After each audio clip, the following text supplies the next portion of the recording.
Routine proceedings, introduction of bills. The Honourable Member for the Pas-Camissac.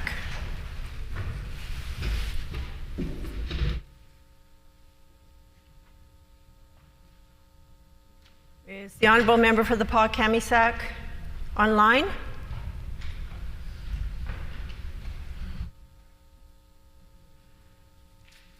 Maybe we'll move on then, and we can revert to that when she is online. Committee reports. The Honourable Member for Rossmere. Thank you, Madam Speaker. I wish to present the first report of the Standing Committee on Social and Economic Development.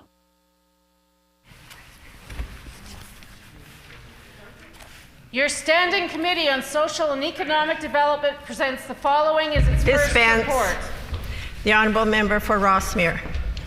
Madam Speaker, I move, seconded by the Honourable Member for Radisson, that the report of the committee be received. It has been moved by the Honourable Member for Rossmere, seconded by the Honourable Member for Radisson, that the report of the committee be received. Is it the pleasure of the House to adopt the motion? Agreed? Agreed, and so ordered. Tabling of reports, ministerial statements, member statements. The Honourable Member for Southdale.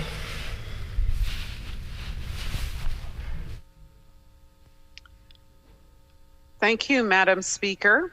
I'm honored to recognize Anne Thorogood for her extraordinary commitment to volunteerism in our community. Her inspiring dedication has led to her receiving the 2020 Premier's Volunteer Service Award. This award was established to honor the outstanding efforts of volunteers in our province that go above and beyond the call of duty to support others. A current resident of Windsor Park, Anne Thorogood has dedicated over 40 years of volunteer time to United Churches across the multiple province where she and her family have lived. Anne's parents instilled in her the importance of volunteerism at a young age, so she began volunteering in Sunday school as a teenager. She feels that these values to give back to society were reinforced 20 years ago after a 45-day hospitalization saved her life. This experience motivated Anne to continue to volunteer with several organizations and groups in the community where she lived and now in Windsor Park. Anne's grandchildren describe her as a force to be reckoned with.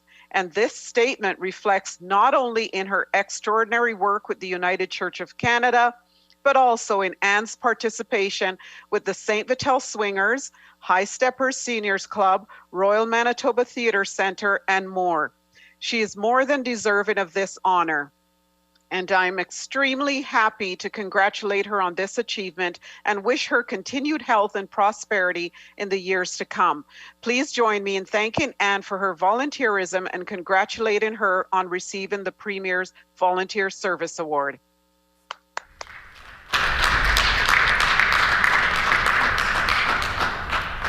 The Honourable Member for Point Douglas. This pandemic is hitting vulnerable Manitobans hard in ways most of us could never imagine. When you are experiencing homelessness, organizations like Main Street Project are a desperately needed lifeline. Main Street Project Detox was recently forced to close due to staffing issues. Many staff tested positive or had to self-isolate. These staff often work at multiple sites, and this is putting a huge strain on the support system available in our city. They need supports today to hire more staff to ensure programming isn't closed or decreased indefinitely. Main Street Project recently had to decrease the amount of beds that they provided nightly due to low staffing and the lack of support from this provincial government.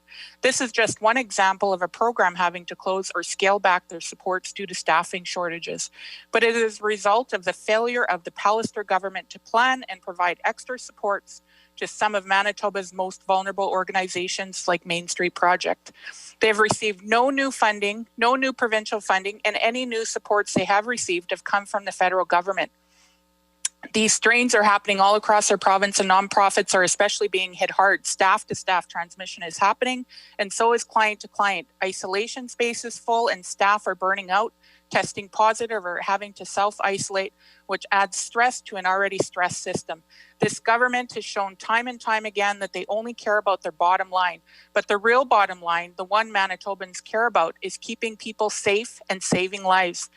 Those who use these services are some of Manitoba's most vulnerable, and many have existing health conditions which put them at greater risk for COVID-19. We need a government that puts people first and is willing to make investments that will save lives. I want to send our gratitude from my colleagues and I from the NDP to all of our nonprofits who have continued to provide supports to our community in these trying times. We see you, we acknowledge you, and we appreciate your heavy lifting. Miigwech.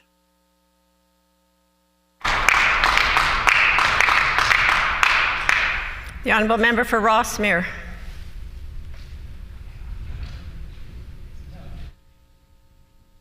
The Honourable Member for Rossmere, can you please unmute? That's for your call, Madam Speaker. On August 15th, 2019, a devastating kitchen fire gutted East Indian takeout restaurant Shagun Sweets at 836 McLeod Avenue, instantly closing the business and triggering over a year of cleanup, insurance claims, renovations, and inspections. I remember that summer day trying to console my friend Harbhajan Singh, owner and chef, who came to Canada in 2004 and whose family own and work in the restaurant. Visibly shaken and unsure how he would survive, Harbhajan was not alone in wondering if Shagun would ever reopen. Yet despite English not being his first language, he persevered for more than a year through the paperwork and practical challenges of rebuilding.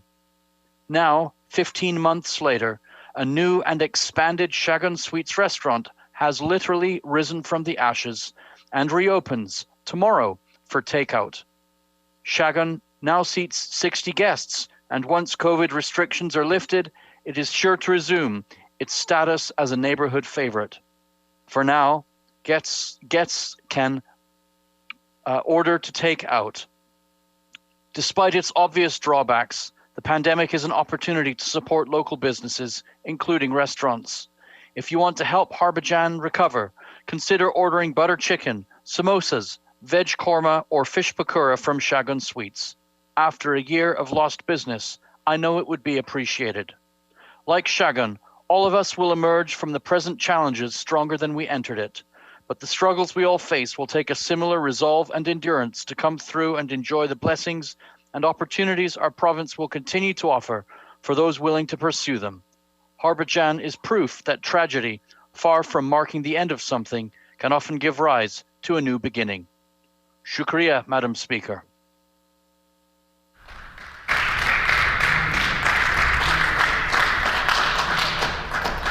The Honourable Member for Burrows. Thank you, Madam Speaker. Today, I would like to acknowledge the owner of Sugar Blooms and Cakes, Inc., Genevieve Melegrito. Located at 1020 McPhillip Street in our constituency of Burrows, Sugar Blooms and Cakes offers delicious treats such as regular and custom cakes, cupcakes, and macaroons.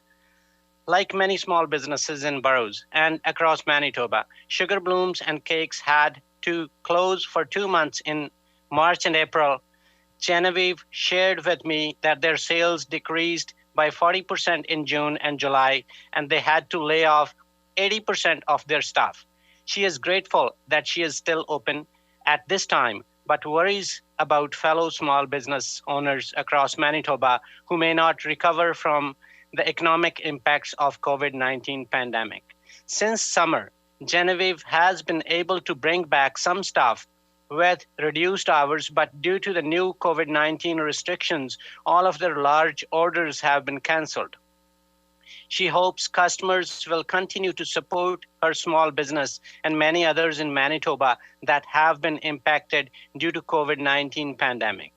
What amazes me about Genevieve and small business owners across Manitoba is the determination and perseverance through the pandemic to supply Manitobans with baked goods, handmade products, and other great services, irrespective of the difficult times we are in. A recovery that benefits small business owners and all Manitobans is possible. I will continue to advocate for the needs expressed to me by small business owners in boroughs and across our province. Thank you, Madam Speaker.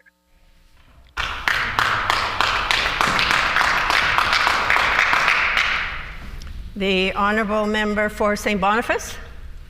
No, it's River Heights. Oh, the Honourable Member for River Heights. Yeah, Madam Speaker, people experiencing homelessness are having a difficult time today. A critical issue is delay in accessing employment and income assistance. EIA is needed to get a place to stay and food to eat. Today, an intake appointment to get EIA has a wait time of about 3 weeks. Because the intake interview is on the phone, those who are homeless may not be available on the phone at the time that the interview is scheduled. Those who are homeless do not always have access to a phone. When they do have access, at a thrift store, for example, the store may be closed or someone else may be using the phone at the moment when the EIA intake worker calls. The government needs to make changes so that people can have their intake done when they initially call, instead of waiting several weeks. The person would have their intake quickly and when they are available. When a person misses their intake call, they have to start all over again and wait another 3 weeks to get an intake appointment.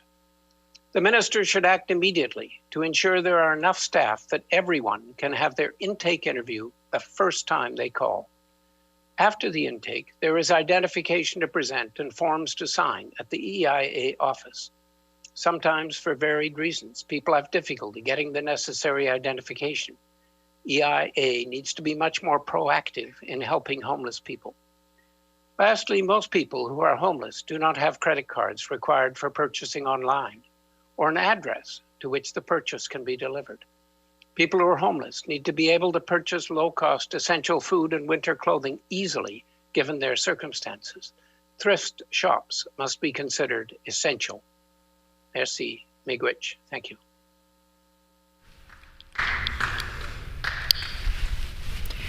As the Honourable Member for the PA Kamisak is now online, I will revert back to introduction of bills. The Honourable Member for the PA Kamisak.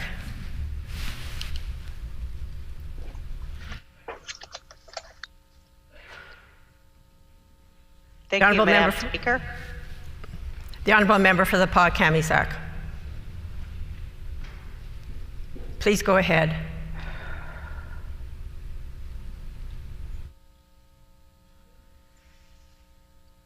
The Honourable Member for the PA Kamisak, on your first reading.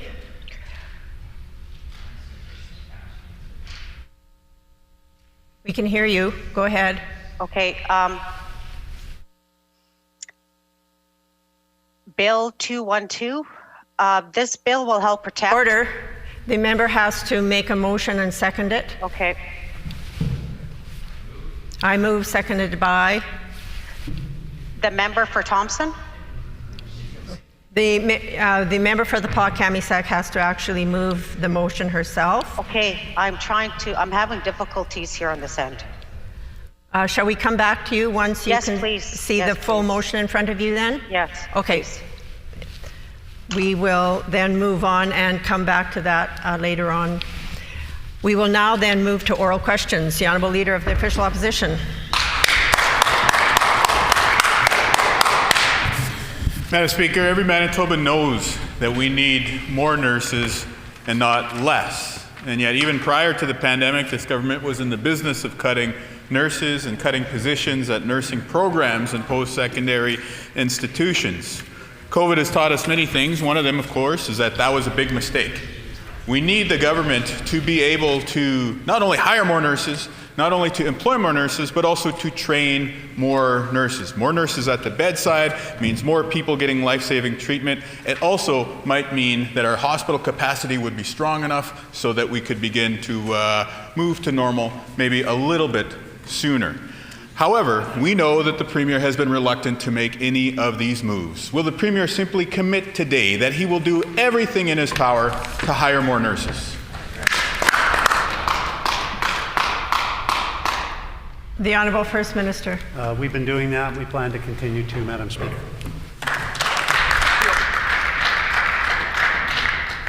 The Honourable Leader of the Official Opposition on a supplementary question. No, I don't think that's true, Madam Speaker, because you see, I have a proposal here from Assiniboine Community College, which proposes to be able to add 25 seats to their nursing program. Now, before the pandemic, this was shot down by the Premier and by his cabinet.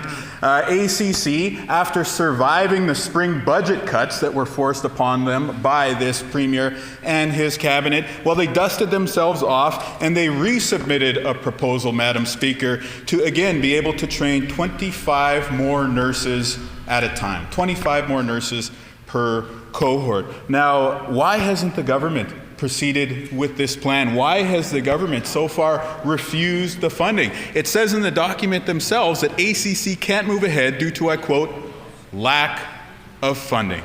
The Premier has refused this proposal in the past. Will he finally admit the error in his ways? Why is the Premier refusing to fund the training of more nurses in Manitoba? The Honourable First Minister.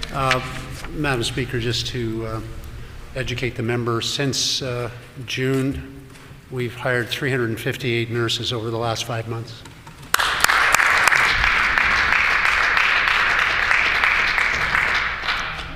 The Honourable Leader of the Official Opposition on a final supplementary. Well, that's the problem with this Premier and his cabinet. They're always playing catch-up. Not only is he playing catch-up with the first question that I asked, Madam Speaker, but that number that he provided is still this government trying to dig themselves out of the hole that they caused by their health care cuts.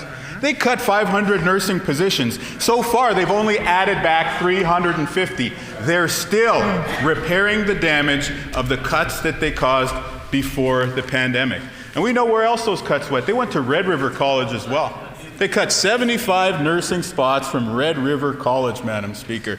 And again, ACC is trying to be part of the solution here. They know what Manitobans need. They know Manitobans want more nurses working at the bedside. That's why they've submitted this proposal, which I will table for the Premier to put eyes on. Will he simply commit today to repairing the damage his cuts has caused and to fund the training of more nurses in Manitoba?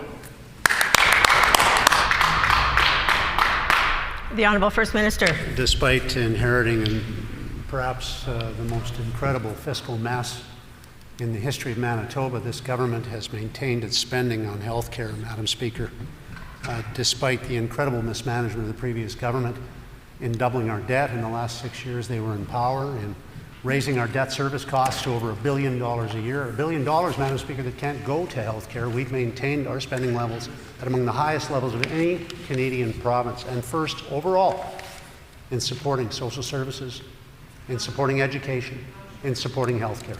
First overall in the country, Madam Speaker, so I need no lessons from the member. When we are actually investing this year alone 2/3 of $1 billion more in health care than the NDP ever did.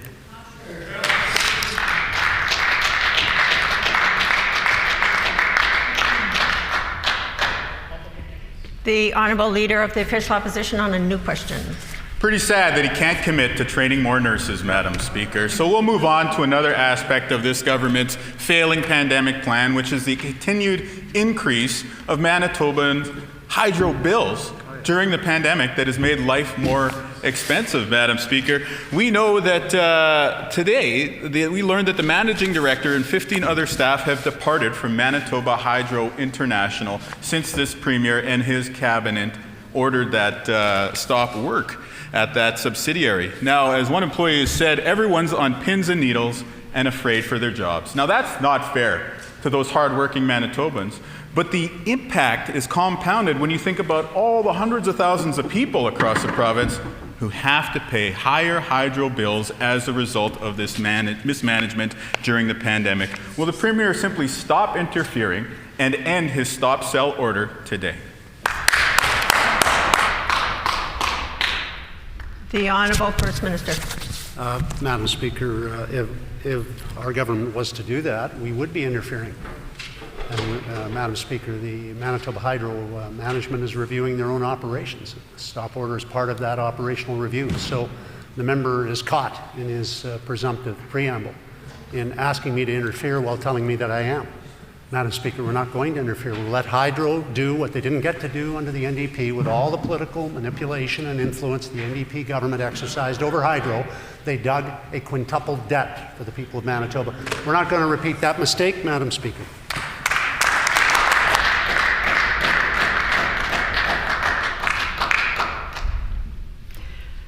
The Honourable Leader of the Official Opposition on a supplementary question. It's a pretty heavy boulder that the Premier is trying to push up that hill, Madam Speaker, especially since Manitobans know what happened this fall. This fall, this government privatized a subsidiary for Manitoba Hydro, and then what happened next? This government, during a pandemic, ordered an increase to their hydro bills without even bothering to hold a public hearing. Privatization followed by increase in rates, more expensive bills. I'll table the letters that these folks at Manitoba Hydro International are writing to warn the board, 2 sets of letters in fact, to warn the board about the damage that this government's interference is going to cause. But again, if this government continues to proceed with privatization, then Manitobans' bills are going to get more expensive. Will the Premier simply acknowledge that this is a bad move at any time, but it's particularly bad during a pandemic?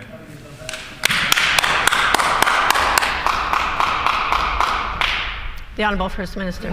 Thanks so much. I always appreciate the NDP raising a question on Manitoba Hydro. And I always appreciate them floating out that old boogeyman about privatization. They've done it for years, and Manitobans are into it.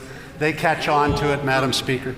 The fact of the matter is the boulder the member is trying to push about consultation is pretty much rolled back all over him, Madam Speaker, because Manitoba Hydro's debt under the NDP government was quintupled. In 1999, when they came into power, it was $5.7 billion. In 2020, it was $23 billion plus. And Madam Speaker, guess what? They did it without asking Manitobans. In fact, they did it while ignoring Manitobans. In fact, they did it in the dark, hiding from Manitobans. That's not how it works now, Madam Speaker. We know who Manitoba Hydro belongs to. Who? Belongs to the people of Manitoba. Right.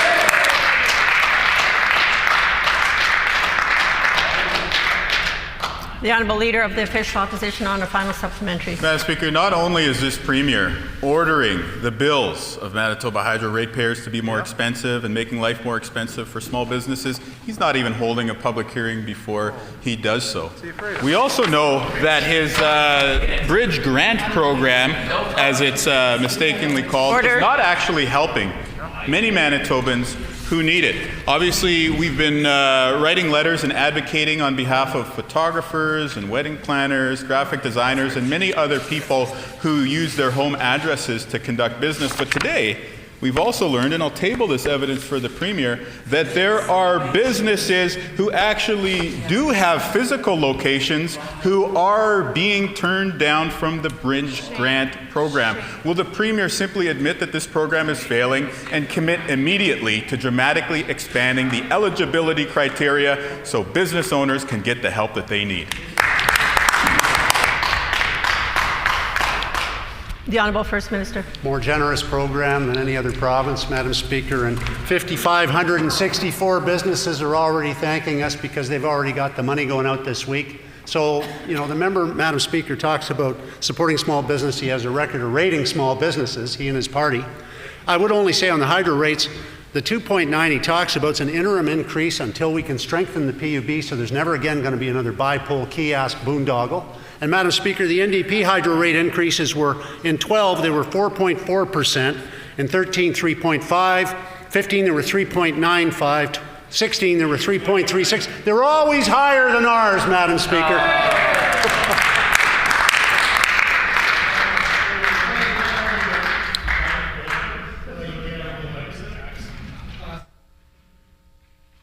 The Honourable Member for Union Station. Madam Speaker, yesterday I brought forward concerns regarding testing and tracing. Obviously, testing and tracing are inadequate and have been inadequate as we now face the highest infection rate in the country and the highest case count to date. In response to my question about how many resources are being put forward to improve contact tracing, the minister's response was, and I quote, "more all the time." That's not accountability, Madam Speaker, and it's far less information than what's being provided in other jurisdictions, Madam Speaker. I ask again, how many public health nurses are doing contact tracing and what percentage of contacts are being called within 24 hours of a positive test.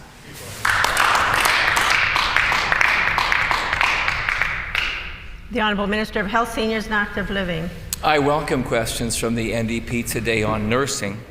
It was only Thursday when the member for St. John's went on social media and attacked frontline nurses in Southern Health Santé Sud and said they were not wearing PPE in hospitals. Attacked our frontline nurses in hospitals. It was dodgy, it was demoralizing, it is dangerous. My question for that member, was it also deceitful? Deceitful.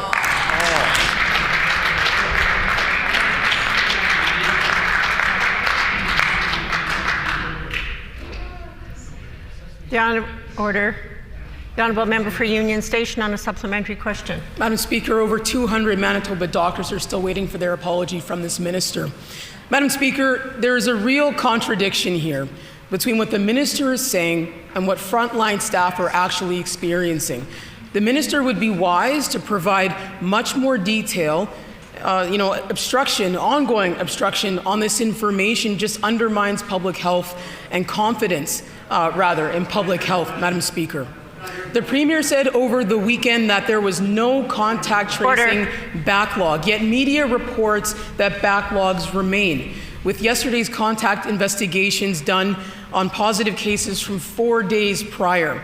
Again, I ask the Minister, how many public health nurses are doing contact tracing, and what percentage of contacts are being contacted within 24 hours of receiving a positive test result?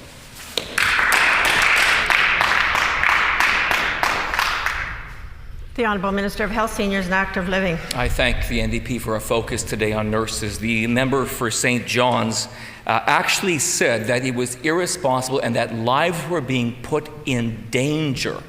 Attacking nurses on the front line in our hospitals during a pandemic with zero evidence. It took 30 minutes for the Southern Health Santé Sud to absolutely disprove this and say we have no idea where this information is being taken. It is dangerous, it was divisive, it is discriminatory. Was it also deceitful?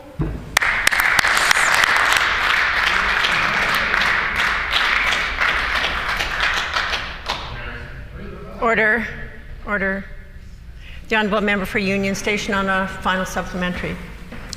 Madam Speaker, for the second day in a row, we are bringing forward concerns of Manitobans. Frontline staff are telling us that they're doing contact and case investigations that are many days old, yet the Premier just this weekend said everything was fine, that everything was caught up. Manitobans need to have confidence that contact tracing is strong and that adequate testing is being done.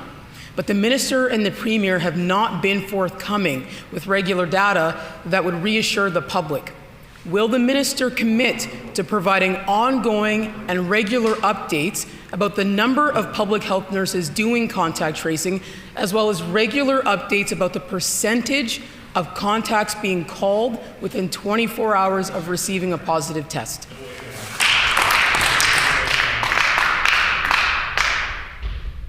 The Honourable Minister of Health, Seniors and Active Living. The member speaks of concerns. Manitobans are concerned that 1 week after someone on that side of the House leaked a confidential video that had the senior leaders of the healthcare system, there's been no apology. And now the member for St. John's attacks frontline workers, nurses during a pandemic, calls them putting lives in danger. There's no substance. The region says this is without any merit. It is devoid of merit. It is deceitful. It's dangerous. It's divisive. Will she apologize? Will she admit that this was an attempt to deceive Manitobans?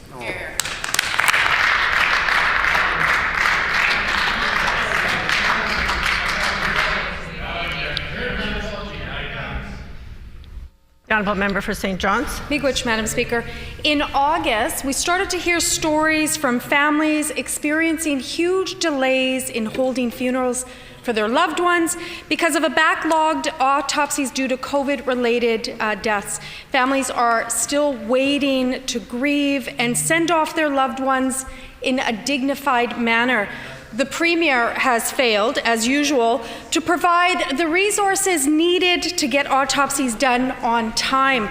Last week, a group of nurses, investigators at the medical examiners wrote a letter, and I quote, that they are facing overwhelming and unsustainable working conditions and that the quality of their work is at risk. Will the Premier give the medical examiner's office the staff they need today?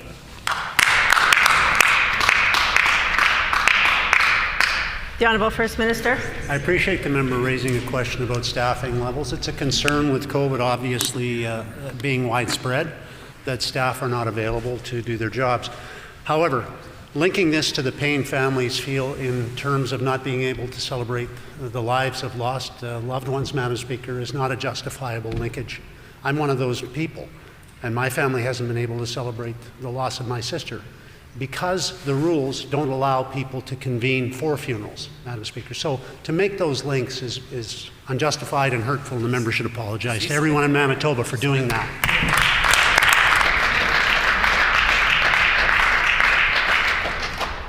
The Honourable Member for St. John's on a supplementary question. According to this letter written to the Premier, a regular workload for nurse investigators is 500 cases a year. Even before the COVID-related deaths of the last 2 months, each investigator in the unit had already surpassed that figure, with crushing workloads and staff shortages of almost 40%, Madam Speaker. This is unsustainable. The Premier has failed to prepare in any way for this pandemic, Madam Speaker. Will the Premier commit to providing the resources needed to the medical examiner's office today? The Honourable First Minister. Again, Madam Speaker, the rhetoric, again, the heat exceeds the light. The reality is that the entire Western world is facing an unprecedented pandemic. The reality is that staff shortages are rampant in every jurisdiction in the world. The reality is that COVID is impacting every household. These are the realities. But the argument that the failure by our public health officials or this government to prepare can't be supported by the actual facts. The preparation is made evident in the fact that we have multiplied our effectiveness in terms of offering testing to people, making sure that we are making those test results available. Never as fast as one would like, Madam Speaker, I admit to that. But I do think that we are making every effort in every respect in supporting our small business people, in supporting our families. No province is making a greater effort. This is a result of a comprehensive team effort on the part of this government and many people in our civil service. I would encourage the member that when she is making political attacks, she must consider she is also attacking the hardworking civil servants of our province.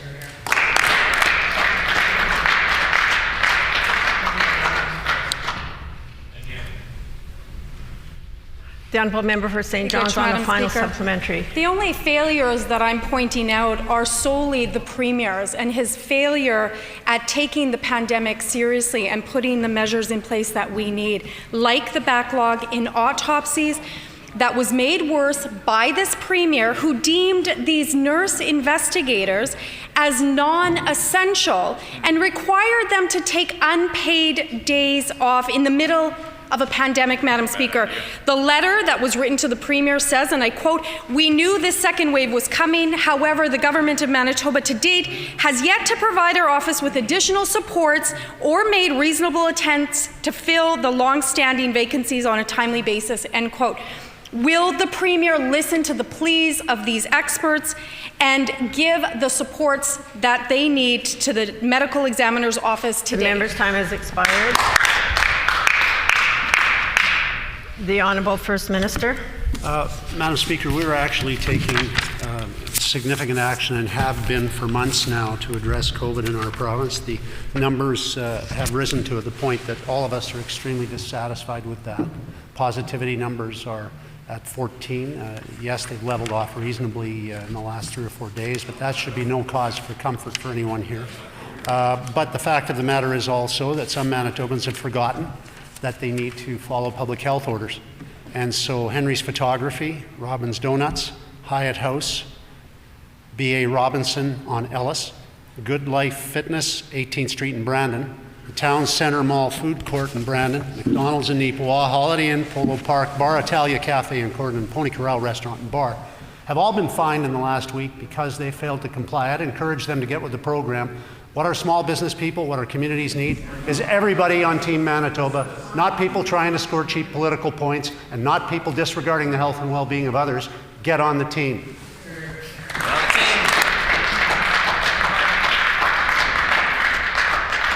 The Honourable Member for Concordia. Madam Speaker, yesterday the Minister of Municipal Affairs would not stand and condemn her government's handling of the COVID-19 pandemic.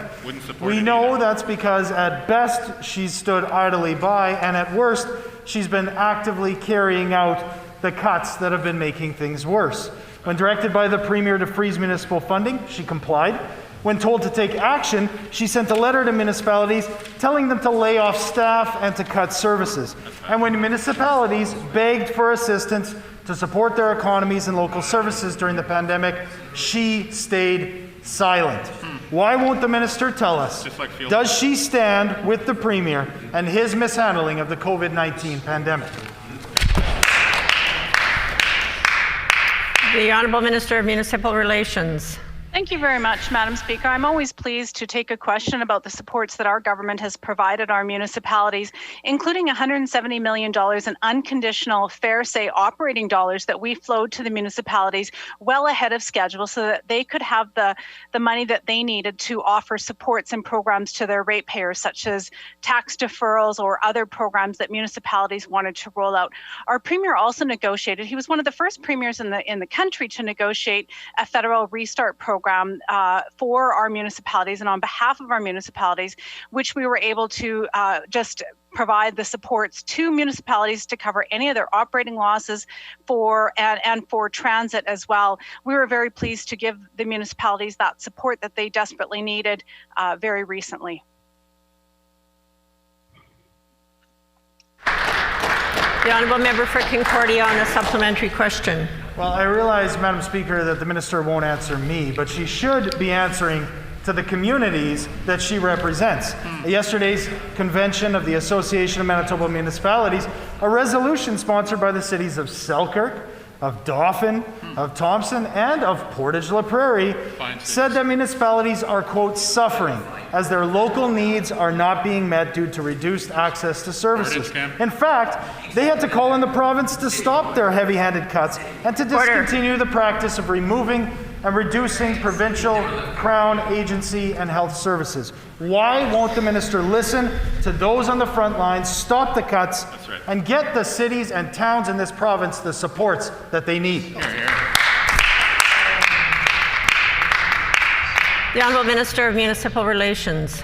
Well, thank you very much, Madam Speaker. And our government is pleased to provide a total amount to municipalities of $623 million this year through strategic infrastructure. We know that shovel-ready projects are very essential right now to not only build our economy and to get major important projects underway in Manitoba. So we are committing all this money to municipalities, which is almost 25% more than what the NDP ever did in any year that they were providing supports to the municipalities, notwithstanding the fact that this year we are in a pandemic. I did write to all municipalities at the onset of the pandemic to assure them that our money will continue, even though the provincial coffers have suffered because of the pandemic.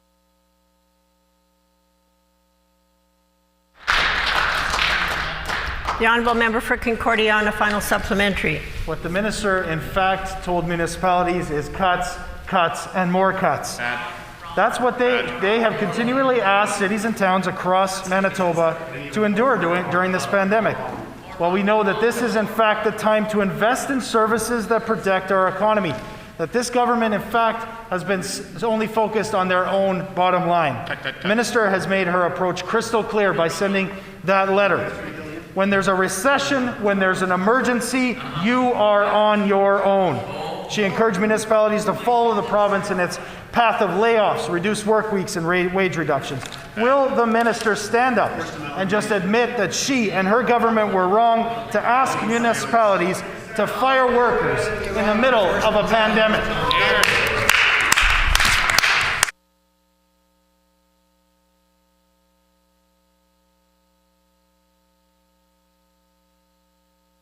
Order.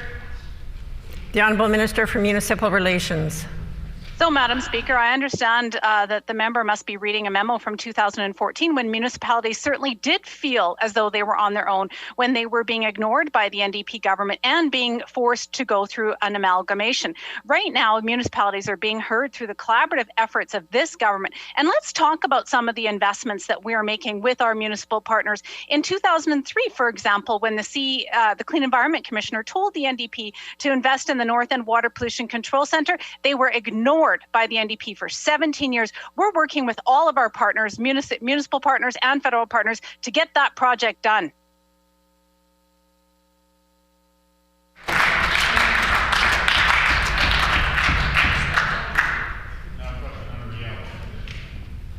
The Honourable Member for St. Vital. Madam Speaker, the situation at Golden Links Lodge has grown dire. With over half the residents testing positive for COVID and a very significant staffing challenge, the home is now asking for families of residents to sit by their bedsides and monitor for any change in condition.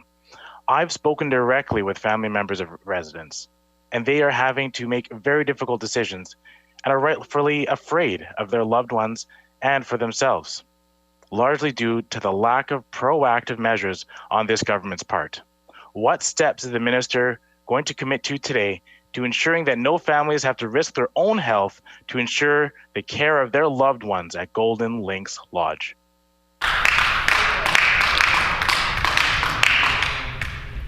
The Honourable Minister of Health, Seniors and Active Living. Madam Speaker, I thank the member for the question. We are all concerned when it comes to COVID getting into our personal care homes in Manitoba. That is why this government has taken action. That's why so many resources right now are being focused on stabilizing. We have 28 outbreaks right now in Winnipeg among 36 personal care homes. So that is why we have WRHA clinical leads at these sites. It is why the Canadian Red Cross continues to support with personnel. It is why we have our clinical IV teams that are there providing care. And I would appreciate the opportunity to continue to answer the member's question in the next available time. The Honourable Member for St. Vital on a supplementary question. Madam Speaker, we know how hard the staff at Golden Links Lodge and care homes across Manitoba are working. We also know that these staff are struggling, and as many staff are sick and isolating. They've reached their shift capacity or are COVID positives themselves. These staff are overwhelmed and desperately need additional support immediately. Asking families to provide that support is not the solution. It will put families at risk and could potentially lead to further spread of COVID-19 within the homes and across Manitoba. Will the minister commit today to providing immediate support for staff working in Golden Links Lodge by calling in the military?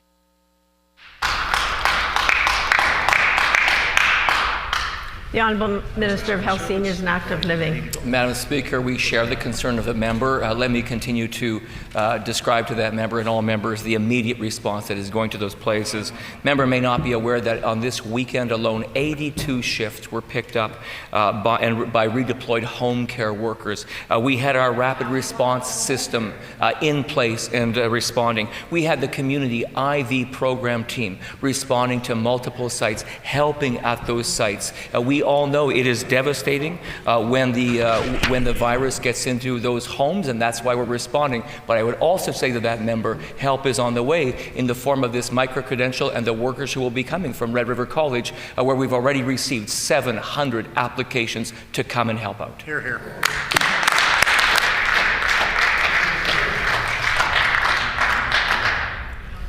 The Honourable Member for St. Vital on a final supplementary. Madam Speaker, the staff at Golden Links Lodge have made it clear they cannot keep up and they need support now.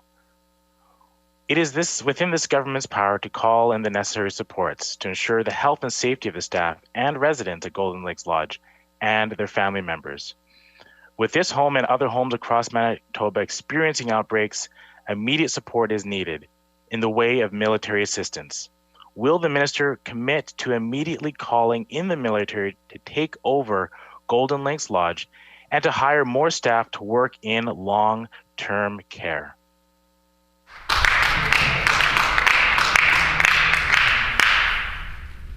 The Honourable Minister of Health, Seniors and Active Living. Madam Speaker, immediate support is needed, and that is why immediate support has been deployed. Even right now with Shared Health and the provincial resource redeployment team, the work is underway to expedite the ramping down of other services to allow for the redeployment of workforce to these sites. But I want to say again, this is an incredible new resource that will be available within just a week or two to personal care homes in respect of this new Red River College training program, where in just 5 days of posting, already 700 applications have been received, and hundreds of those may not even need to take the training in order to be redeployed. Another way in which this government continues to take immediate action now. Why? Because our focus is on the health and safety of all Manitobans.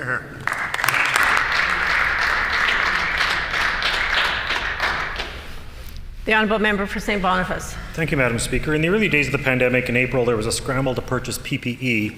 And expired masks had to be issued instead. I table a contract from April 4th, 2020 for $46,871,800 with Private Trading Group, who are currently suing the government for partial non-payment for selling the masks. Now, the government says the masks didn't fit properly, but $46.8 million buys a lot of them, 5 million N95 masks and 5 million KN95 masks. Without getting into the lawsuit, where are the 10 million masks? If they can't be used, why did the government buy them? And if they can be, why aren't they being distributed? The Honourable First Minister. We established in response to COVID early on the most effective supports for small businesses in the country. We introduced a summer student wage support program that saw 4 times as many young people, over 8,000 young students, get jobs in the summer months, 4 times as much as ever before, Madam Speaker. We set up a seniors economic recovery credit, which both the opposition parties opposed, and I don't know why they don't like seniors, Madam Speaker, but it gave support to the most vulnerable seniors at a time they needed it quickly and easily. We addressed the new additional financial needs of over 23,000 Manitobans living with a disability with support programs. And yes, we did get PPE for people when the federal government didn't provide it. That's right.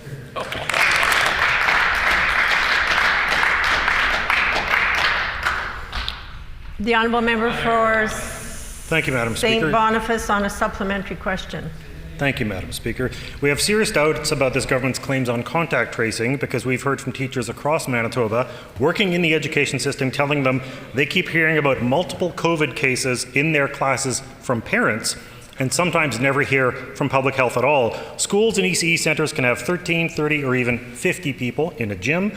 There have been over 600 cases in schools, including all 3 that my children attend. But test results are taking so long that people are sitting at home having exhausted their paid leave. Has the Premier considered the reason contact tracing numbers are changing is because it sometimes isn't happening at all, or are other students and staff not considered to be close contacts? The Honourable First Minister. I would think it, to put it mildly, Madam Speaker, would be somewhat less than helpful to try to discredit senior public health officials here in the chamber or outside of it. And I would say that's exactly what the member just attempted to do. I would remind him that this government has taken proactive action in every category. We encourage grocers and pharmacies to designate hours for seniors so they'd be able to shop more safely. We sent MPI rebates to every driving Manitoban. That was $110 million. We deferred provincial income tax and corporate tax filing deadlines, removed $75 million in annual PST on home insurance, which the NDP raised on residents and on small businesses, Madam Speaker. These are the kinds of things we've done. And Madam Speaker, we'll go on given an additional opportunity, but I remind the member that we are all in this together. And it would be highly unwise to try to discredit our senior public health officials during a pandemic or at any time thereafter, quite frankly. Or frontline staff. The Honourable Member for Tyndall Park. Thank you, Madam Speaker. Our healthcare workers have been absolutely incredible on taking on longer shifts, working overnights, sacrificing so much, and putting themselves at risk on the front lines for the health of Manitobans during this pandemic. Now, we know that Manitoba nurses are still without a proper contract, which is something this government should be addressing immediately. But today, I wanted to ask if this government would consider waiving the annual license fees for nurses as a form of recognition for the incredible work that they've been doing during this public health crisis. Minister of Health, Seniors and Active Living. I thank the member for the question, and it is always important to recognize at this point in time in a pandemic that excellent work that's going on the front lines of care by our doctors, by our nurses, by our allied health workers in facilities, in long-term care homes and hospitals. The member will remember that this government actually facilitated the fast tracking of nurses back into the profession by doing exactly that, by waiving their registration requirements. We worked collaboratively with the college. Even today, work is underway collaboratively with the nurses to be able to get things done and to hear their concerns. It is exactly because of this that the words of the member for St. John are so devastating. Attacking frontline nurses during a pandemic. Will she apologize? Hear, hear.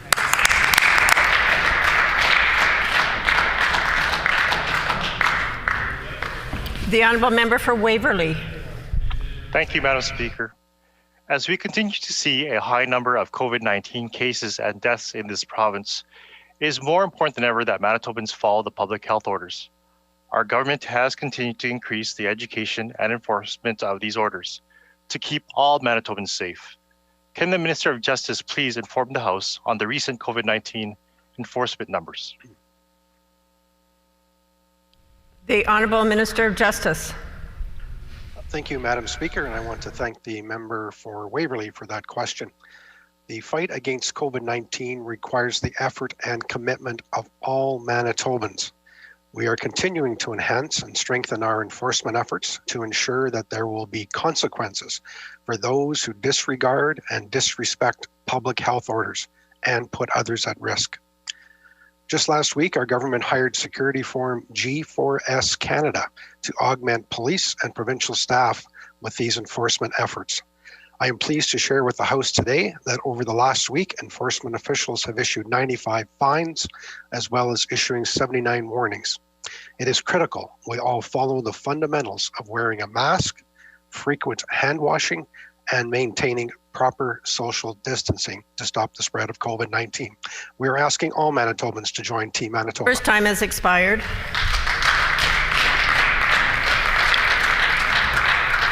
The honourable member for Wolseley. Thank you, Madam Speaker.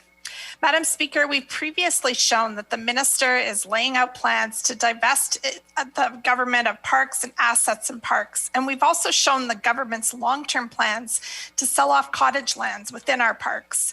The minister, however, is not content with just divesting parks and selling parklands, as yesterday she issued an RFP on MERCs that would contract out calling services of the parks reservation system to a private call center. I asked the minister, why is she dismantling our parks and park services piece by piece?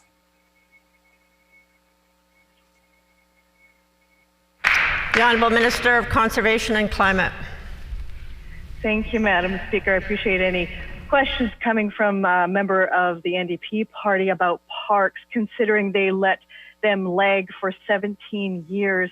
Madam Speaker, what the member is speaking about is a system that has consistently brought the most attention year over year for not addressing the public's needs for reservation requirements.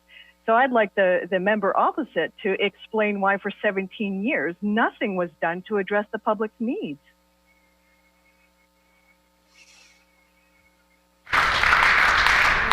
The honourable member for Wolseley on a supplementary question. Madam Speaker, our parks are not profit machines. They're a public benefit for all of us now and for future generations. The minister's plan to date includes divesting parks and park assets, selling off cartage lots in parks, and as we've seen, she's also reducing service levels, cutting back garbage pickup in the White Shell, and making park passes more costly and inconvenient.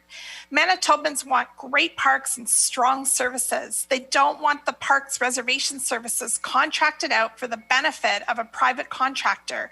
Why is the minister cutting and privatizing parks and park services? Yeah.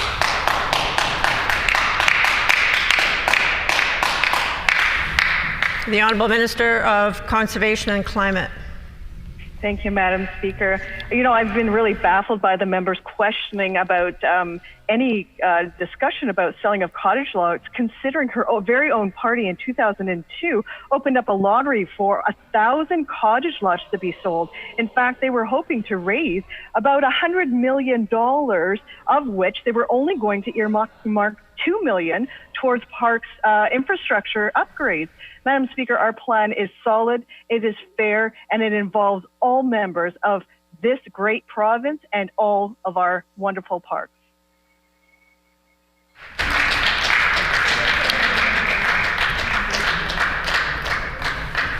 The time for oral questions has expired, and I have a ruling for the House.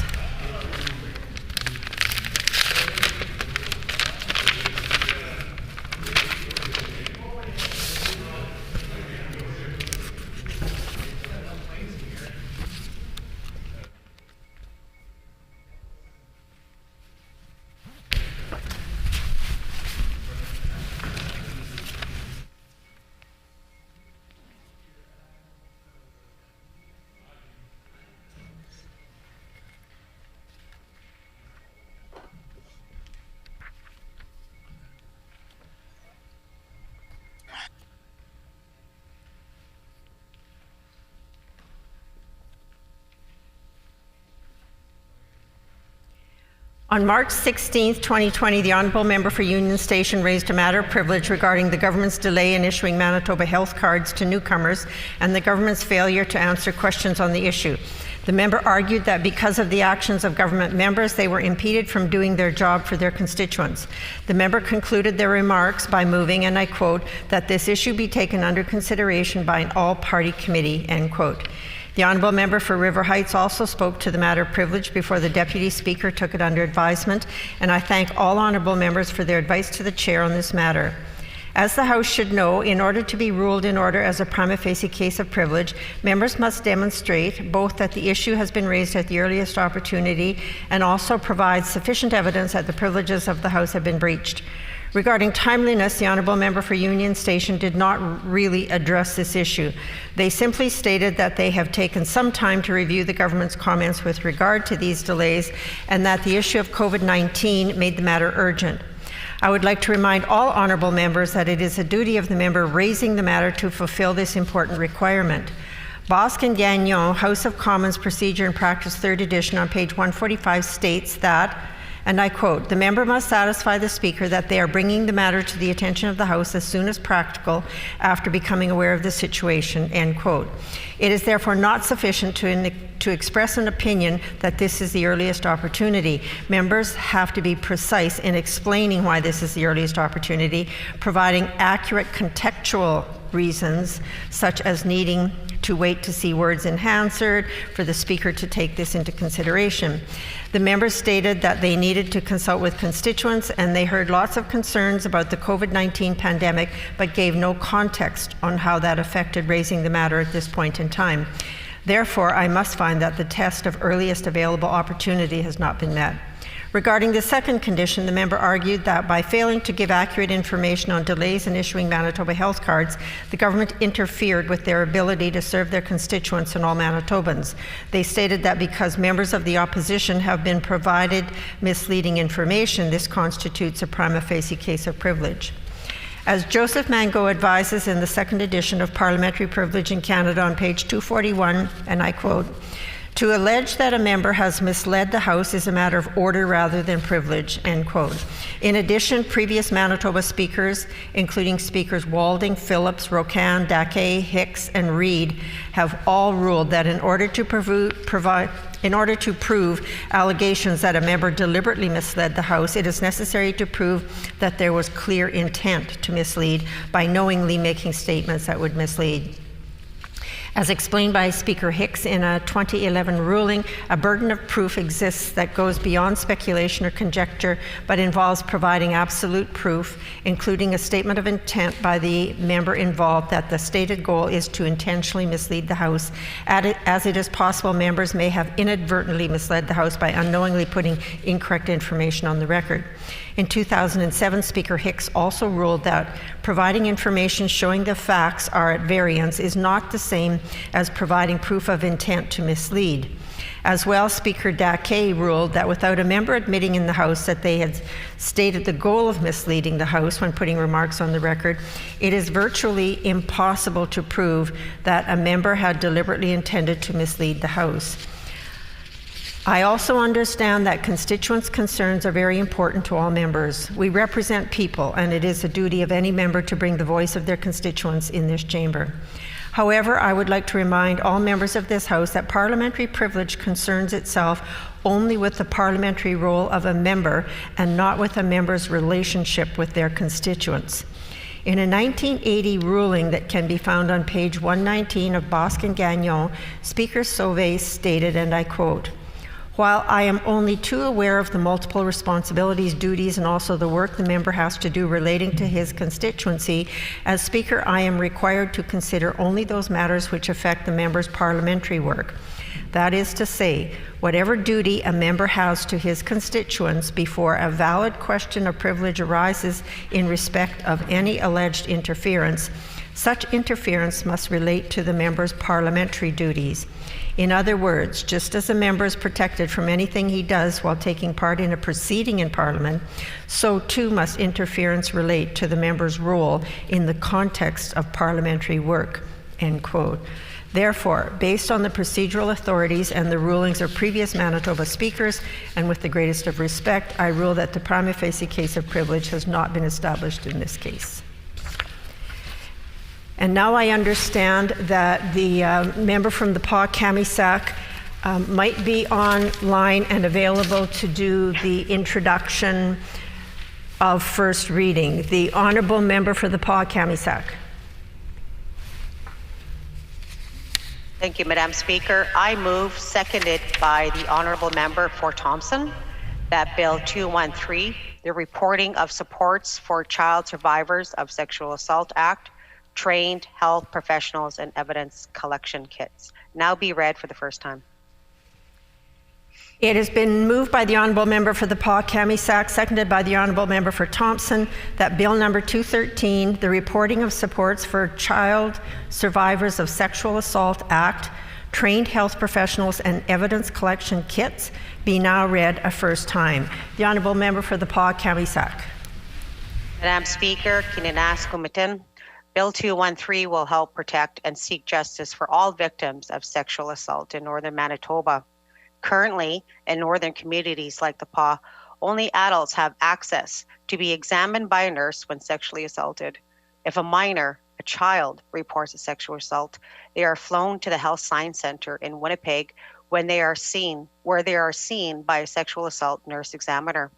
Health professionals use sexual assault examination kits to gather DNA evidence, which can later be used by police to charge predators of sexual assault. Our children have to leave their homes and communities without being able to take a shower in order to be examined in Winnipeg. They are forced to leave their communities after traumatic events have happened to them to try and seek justice and care. This lack of critical health service will only add to the problem that predators are getting away. This inequality in access to resources for victims of sexual assault has grave implications on the mental health and emotional health of young victims. Madam Speaker, our children deserve better. This government needs to invest in more resources for underage victims of sexual assault in the North and ensure communities have an adequate supply of trained health professionals in sexual assault kits. It is my hope that this bill is supported unanimously support our children and to finally bring the care and justice that is desperately needed in the North. Egosa.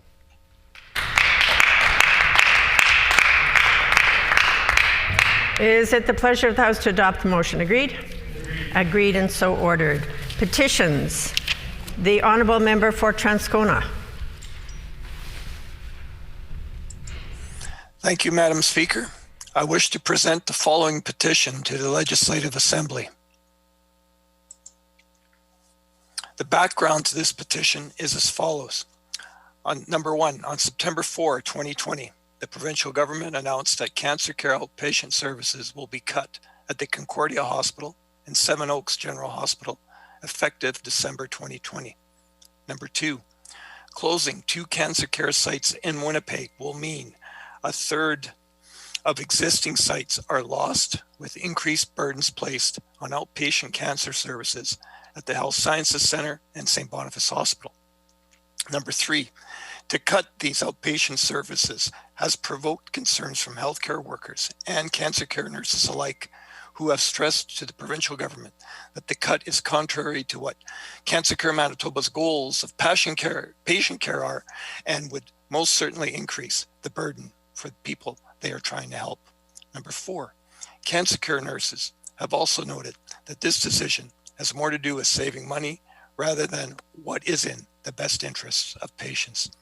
This is further highlighted by a 2019 consulting contract bid, which shows that this cut has been made purely in the interest of fiscal performance and will not improve the quality of patient care. Number five, patients who do not have access to a vehicle or reliable transportation will be hit the hardest by this cut, with the burden falling largely on seniors and Manitobans on low incomes. Number six, cuts within the WRHA, including the provincial government's closure of Concordia Emergency Room, Seven Oaks Emergency Room, have already compromised healthcare access close to home for residents of Northeast and Northwest Winnipeg. Number seven, the deterioration of healthcare within the WRHA has meant increased wait times, compromised patient care, worsened health outcomes. This cut will only continue to deteriorate the quality of care for patients while forcing more demands onto healthcare workers. We petition the Legislative Assembly of Manitoba as follows: to urge the provincial government to halt its proposed closure of cancer care sites at the Concordia Hospital and Seven Oaks General Hospital, while guaranteeing access to high-quality outpatient cancer care services in Northeast and Northwest Winnipeg. This petition is signed by Elma Malmquist, Daniel Damasi, and Kelly Pabuya, and many more Manitobans. Thank you, Madam Speaker. In accordance with our Rule 133(6), when petitions are read, they are deemed to be received by the House. The Honourable Member for Union Station. Madam Speaker, I wish to present the following petition to the Legislative Assembly. To the Legislative Assembly of Manitoba, the background to this petition is as follows. 1. The provincial government plans to close the Dauphin Correctional Centre, DCC, in May of 2020. 2. The DCC is one of the largest employers in Dauphin, providing the community with good family-supporting jobs. 3. Approximately 80 families will be directly affected by the closure, which will also impact the local economy. 4. As of January 27, 2020, Manitoba's justice system was already more than 250 inmates over capacity. We petition the Legislative Assembly of Manitoba as follows: to urge the Minister of Justice to immediately reverse the decision to close the DCC and proceed with the previous plan to build a new correctional and healing center with an expanded courthouse in Dauphin. This has been signed by Leanne Oakley, Robert Caldwell, and Kaylee Hoopala. The Honourable... and many Manitobans. The Honourable Member for Burroughs. Thank you, Madam Speaker. I wish to present the following petition to the Legislative Assembly. to the Legislative Assembly of Manitoba. The background to this petition is as follows. The provincial government plans to close the Dauphin Correctional Centre, DCC, in May 2020. The DCC is one of the largest employers in Dauphin, providing the community with good family supporting jobs. Approximately 80 families will be directly affected by the closure, which will also impact the local economy. As of January 27, 2020, Manitoba's justice system was already more than 250 inmates over capacity. We petition the Legislative Assembly of Manitoba as follows: to urge the Minister of Justice to immediately reverse the decision to close the DCC and proceed with the previous plan to build a new correctional and healing center with an expanded courthouse in Dauphin. This has been signed by many Manitobans. Thank you. The Honourable Member for Kiiwetinoong. Thank you, Madam Speaker. I wish to present the following petition to the Legislative Assembly. To the Legislative Assembly of Manitoba, the background to this petition is as follows. The provincial government plans to close the Dauphin Correctional Centre, DCC, in May 2020. The DCC is one of the largest employers in Dauphin, providing the community with good family supporting jobs. Approximately 80 families will be directly affected by the closure, which will also impact the local economy. As of January 27, 2020, Manitoba's justice system was already more than 250 inmates over capacity. We petitioned the Legislative Assembly of Manitoba as follows: to urge the Minister of Justice to immediately reverse the decision to close the DCC and proceed with the previous plan to build a new correctional and a healing center with an expanded courthouse in Dauphin. This has been signed by many Manitobans. The Honourable Member for River Heights. Madam Speaker, I wish to present the following petition to the Legislative Assembly. The background to this petition is as follows. People who suffer hearing loss due to aging, illness, employment, or accident not only lose the ability to communicate effectively with friends, relatives, or colleagues, they also can experience unemployment, social isolation, and struggles with mental health. A cochlear implant is a life-changing electronic device that allows deaf people to receive and process sounds and speech, and also can partially restore hearing in people who have a severe hearing loss and who do not benefit from conventional hearing aids.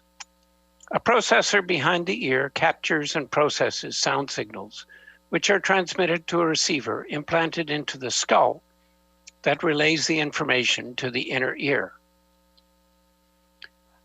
The technology has been available since 1989 through the Central Speech and Hearing Clinic, founded in Winnipeg, Manitoba. The surgical hearing implant program began implementing patients in the fall of 2011 and marked the completion of 250 cochlear implant surgeries in Manitoba in the summer of 2018. The program has implanted about 60 devices since the summer of 2018, as it is only able to implant about 40 to 50 devices per year. There are no upfront costs to Manitoba residents who proceed with cochlear implant surgery, as Manitoba Health covers the surgical procedure, internal implant, and the first external sound processor. Newfoundland and Manitoba have the highest estimated implantation costs of all provinces. Alberta has one of the best programs with Alberta Aids for Daily Living, and their cost share means the patient pays only approximately $500 out of pocket. Assistive Devices Program in Ontario covers 75% of the cost, up to a maximum amount of $5,444 for a cochlear implant replacement speech processor. The BC Adult Cochlear Implant Program offers subsidized replacements to aging sound processors through the Sound Processor Replacement Program.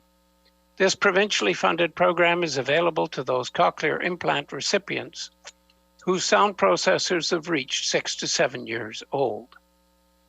The cochlear implant is a lifelong commitment.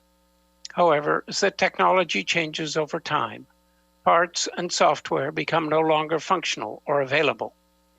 The cost of upgrading a cochlear implant in Manitoba of approximately $11,000 is much more expensive than other provinces, as adult patients are responsible for the upgrade costs of their sound processor.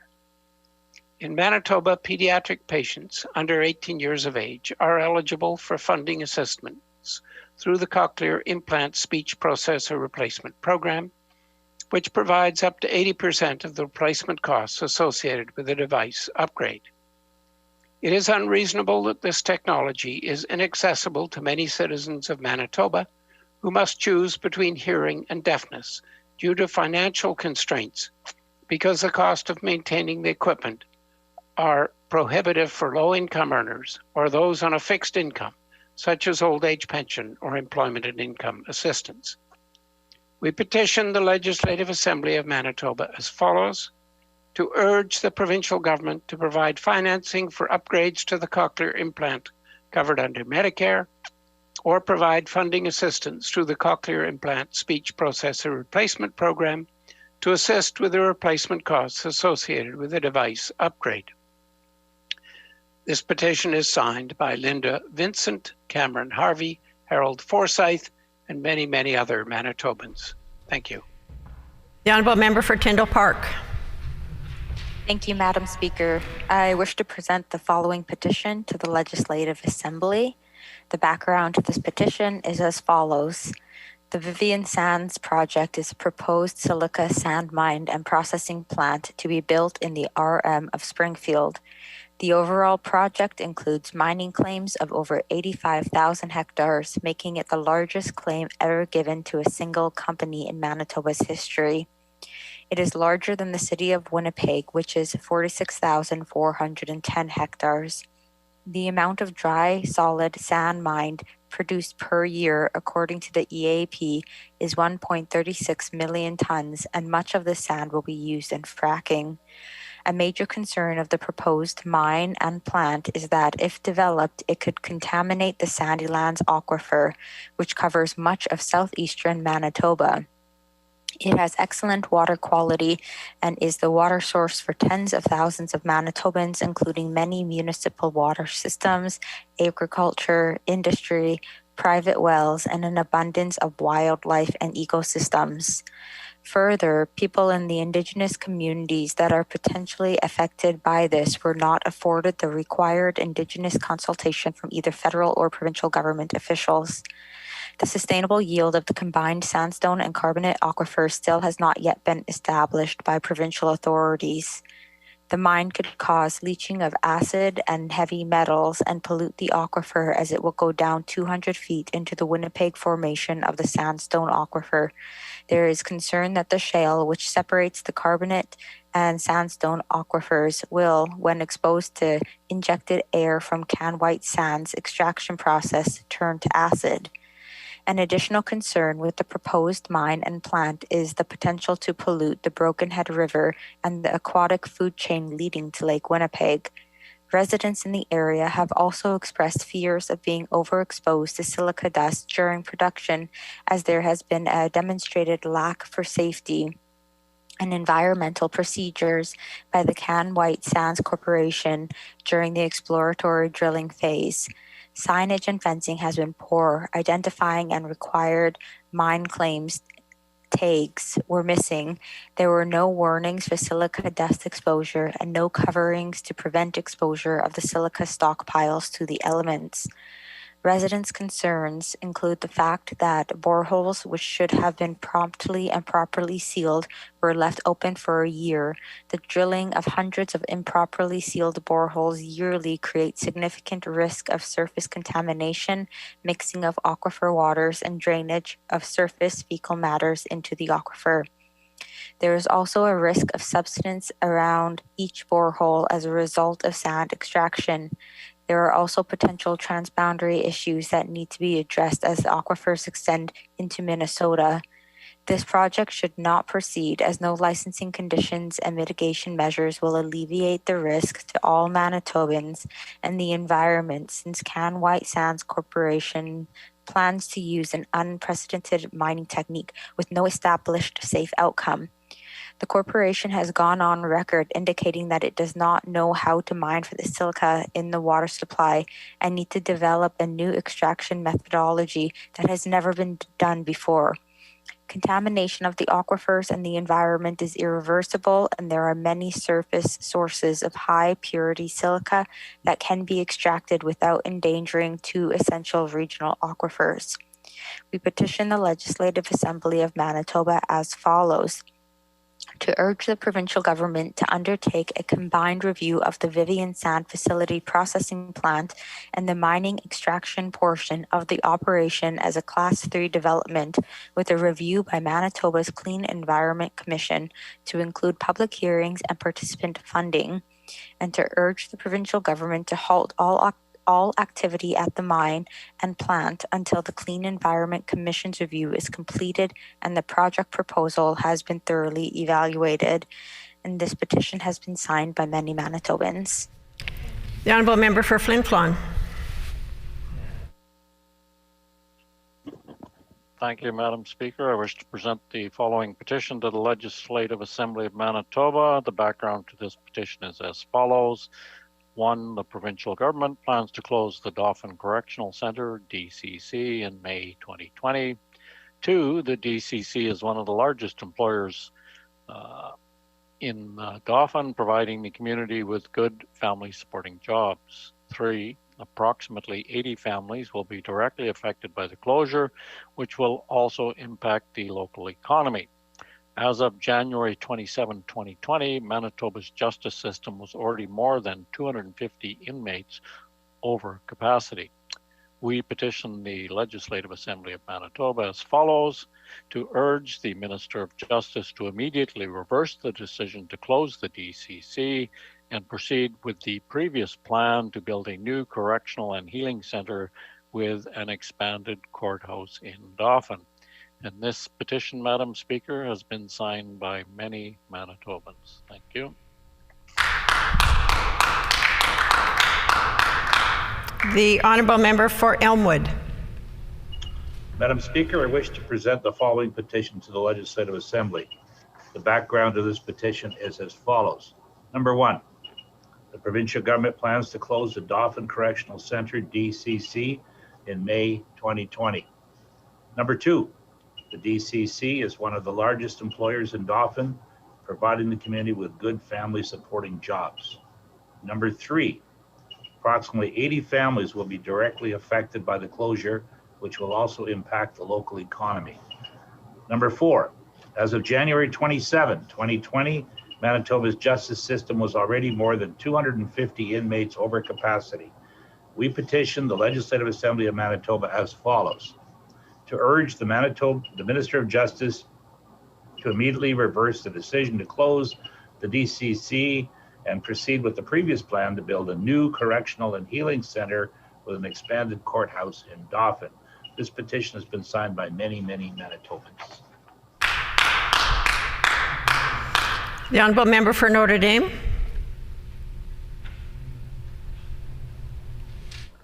Madam Speaker, I wish to present the following petition to the Legislative Assembly. To the Legislative Assembly of Manitoba, the background to this petition is as follows. The provincial government plans to close the Dauphin Correctional Centre, the DCC, in May 2020. The DCC is one of the largest employers in Dauphin, providing the community with good family supporting jobs. Approximately 80 families will be directly affected by this closure, which will also impact the local economy. As of January 27th, 2020, Manitoba's justice system was already more than 250 inmates over capacity. We petition the Legislative Assembly of Manitoba as follows: to urge the Minister of Justice to immediately reverse the decision to close the DCC and proceed with the previous plan to build a new correctional and healing center with an expanded courthouse in Dauphin. This has been signed by Wayne McIntyre, Al McPhee, and Amanda Kubra Kovich, and many other Manitobans. The Honourable Member for St. Vital. Madam Speaker, I wish to present the following petition to the Legislative Assembly. The background to this petition is as follows. 1. The provincial government plans to close the Dauphin Correctional Centre, DCC, in May 2020. 2. The DCC is one of the largest employers in Dauphin in providing the community with good, family-supporting jobs. 3. Approximately 80 families will be directly affected by the closure, which will also impact the local economy. 4. As of January 27th, 2020, Manitoba's justice system was already more than 250 inmates over capacity. We petition the Legislative Assembly of Manitoba as follows: to urge the Minister of Justice to immediately reverse the decision to close the DCC and proceed with the previous plan to build a new correctional and healing center with expanded courthouse in Dauphin. This has been signed by many Manitobans. The Honourable Member for Wolseley. Thank you, Madam Speaker. I wish to present the following petition to the Legislative Assembly. To the Legislative Assembly of Manitoba. The background to this petition is as follows. The provincial government plans to close the Dauphin Correctional Centre in May 2020. The DCC is one of the largest employers in Dauphin, providing the community with good, families supporting jobs. Approximately 80 families will be directly affected by the closure, which will also impact the local economy. As of January 27, 2020, Manitoba's justice system was already more than 250 inmates over capacity. We petition the Legislative Assembly of Manitoba as follows: to urge the Minister of Justice to immediately reverse the decision to close the DCC and proceed with the previous plan to build a new correctional and healing center with an expanded courthouse in Dauphin. This has been signed by many Manitobans.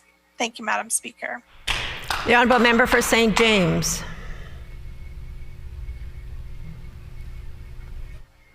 The Honourable Member for St. James. The Honourable Member for the Maples. Thank you, Madam Speaker.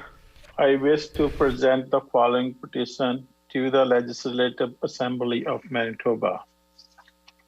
The background to this petition is as follows.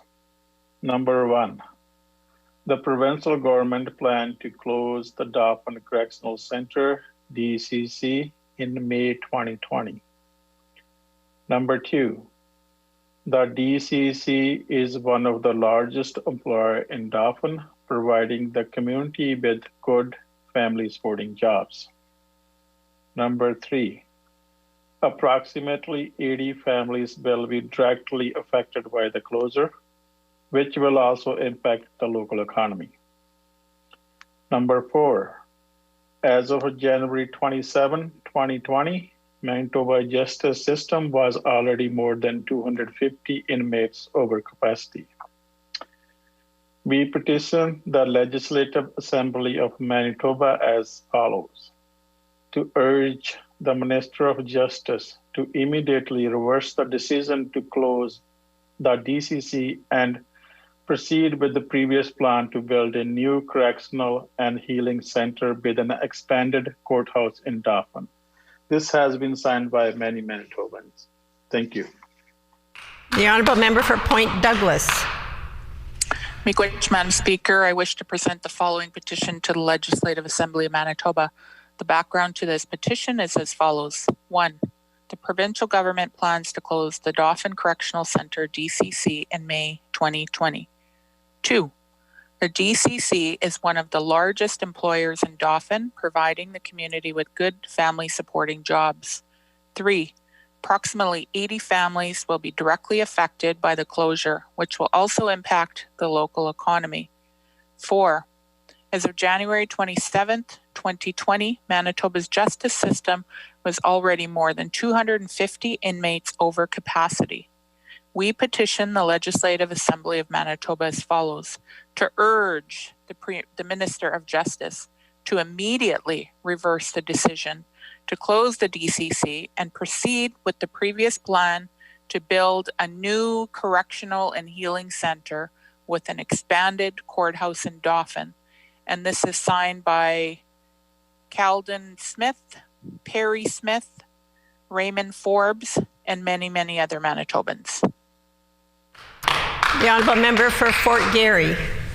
Thank you, Madam Speaker. I wish to present the following petition to the Legislative Assembly. To the Legislative Assembly of Manitoba, the background to the petition is as follows. 1. The provincial government plans to close the Dauphin Correctional Centre, DCC, in May 2020. 2. The DCC is one of the largest employers in Dauphin, providing the community with good family-supporting jobs. 3. Approximately 80 families will be directly affected by the closure, which will also impact the local economy. 4. As of January 27, 2020, Manitoba's justice system was already more than 250 inmates over capacity. We petition the Legislative Assembly of Manitoba as follows: to urge the Minister of Justice to immediately reverse the decision to close the DCC and proceed with the previous plan to build a new correctional and healing center with an expanded courthouse in Dauphin. This has been signed by many Manitobans. Thank you. The Honourable Member for Concordia. Thank you, Madam Speaker. I wish to present the following petition to the Legislative Assembly of Manitoba, and the background to this petition is as follows. On September 4th, 2020, the provincial government announced that cancer care outpatient services will be cut at the Concordia Hospital and Seven Oaks General Hospital effective December 2020. Closing 2 cancer care sites in Winnipeg will mean a third of existing sites are lost, with increased burdens placed on outpatient cancer services at the Health Sciences Centre and St. Boniface Hospital. The cut of these outpatient services has provoked concerns from healthcare workers and cancer care nurses alike, who have stressed to the provincial government that the cut is, quote, contrary to what the CCMB's goals of patient care are, and would most likely increase the burden for the people they are trying to help. Cancer care nurses have also noted that, quote, this decision has more to do with saving money rather than what is in the best interest of patients, end quote. This is further highlighted by a 2019 consulting contract bid, which shows that this has been made purely in the interest of, quote, fiscal performance, and will not improve the quality of patient care. Patients who do not have access to a vehicle or reliable transportation will be hit the hardest by this cut, with the burden falling largely on seniors and Manitobans on low incomes. Cuts within the Winnipeg Regional Health Authority, including the provincial government's closure of the Concordia Emergency Room and Seven Oaks Emergency Room, have already compromised healthcare access close to home for residents of Northeast and Northwest Winnipeg. The deterioration of healthcare within the Winnipeg Regional Health Authority has meant increased wait times, compromised patient care, and worsened health outcomes. This cut will only continue to deteriorate the quality of care for patients while forcing more demands on healthcare workers. We petition the Legislative Assembly of Manitoba as follows: to urge the provincial government to halt its proposed closure of cancer care sites at the Concordia Hospital and Seven Oaks General Hospital, while guaranteeing access to high-quality, outpatient cancer services in Northeast and Northwest Winnipeg. And this petition, Madam Speaker, is signed by many Manitobans. Grievances? Orders of the day, government business. The Honourable Government House Leader. Yes, thank you very much, Madam Speaker. First, I have an announcement on a committee. I'd like to announce that the Standing Committee on Social and Economic Development will meet on Thursday, November 26, 2020 at 6 p.m. to consider the following. Bill number 4, the Retail Business Hours of Operation Act, various acts amended. Thank you, Madam Speaker. It has been announced that the Standing Committee on Social and Economic Development will meet on Thursday, November 26, 2020 at 6 p.m. to consider the following. Bill number 4, the Retail Business Hours of Operation Act, various acts amended or repealed. The Honourable Government House Leader. Yes, thank you again, Madam Speaker. Could you please call for a second reading debate, Bill number 7, the Planning Amendment Act, followed by Bill number 9 and Bill number 41. It has been announced that the House will consider second reading of Bill number 7 this afternoon, followed by Bills number 9 and 41. I will therefore call second reading of Bill number 7, the Planning Amendment Act. The Honourable Minister of Municipal Relations. Thank you very much, Madam Speaker. I'm happy to bring Bill 7, the Planning Amendment Act. The member has to bring a motion and a seconder. Oh, pardon me. I move, seconded by the Minister of Education, that Bill 7, the Planning Amendment Act, be introduced for second reading. It has been moved by the Honourable Minister of Municipal Relations, seconded by the Honourable Minister of Education, that Bill number 7, the Planning Amendment Act, be now read a second time and be referred to a committee of this House. The Honourable Minister for Municipal Relations. Thank you very much, Madam Speaker. I'm happy to bring Bill 7, the Planning Amendment Act, before the House today for its second reading. Madam Speaker, Bill 7 will amend the Planning Act to extend subdivision approving authority to the City of Brandon. The changes to the Planning Act continue to uphold the provincial municipal partnership in land use planning, while supporting greater local decision-making on subdivisions for the City of Brandon. Currently, under the Planning Act, the Department of Municipal Relations is the approving authority for subdivisions across the province, with the exception of Winnipeg. The current process allows the minister to delegate approval of subdivisions to a local planning district, but not to a municipality. By way of an example, there are a number of planning districts that have been delegated subdivision approving authority. For example, the South Interlake Planning District, the Cypress Planning District, and the Red River Planning District, to name just a few. At the same time, the City of Brandon is Manitoba's second largest urban centre that demonstrates a high capacity and competence in land use planning and development, including employing a full complement of registered professional planners. This bill responds directly to a request made by the City of Brandon seeking the same level of subdivision approving authority as the City of Winnipeg.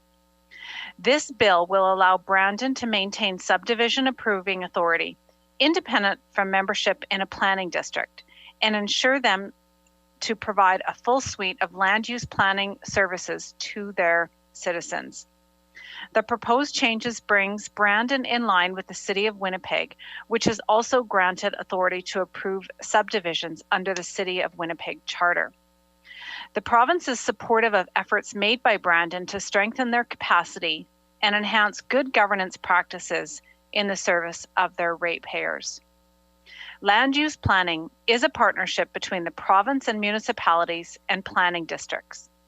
The province retains a strong interest in planning related to regional approaches to sustainable development and protecting natural resources. For example, preserving agricultural land, protecting water resources, maintaining the integrity of the provincial transportation network, and mitigating impacts of flooding are key areas of interest for the province. Municipalities and planning districts also play a critical role in planning and have primary responsibility for carrying out local and regional planning. This includes preparing local development plans and zoning bylaws to manage land, regulate activities, and guide local decisions. The bill also authorizes the minister to make regulations to establish eligibility requirements and conditions for when a municipal council can approve subdivisions. This authority will be based on municipalities demonstrating that their requirements and conditions are satisfactory. These changes to the Planning Act deliver on our government's commitment to reforming planning processes, streamlining approval processes, and reducing administrative burdens for municipalities. Right now, I'd like to table letters from the Mayor of Brandon, Mayor Rick Crest, as well as the Chair of the Brandon and Area Planning District, Jeff Fawcett, the Reeve of Cornwallis, Bill Cortese, and the Reeve of the Municipality of Elton, Ross Farley.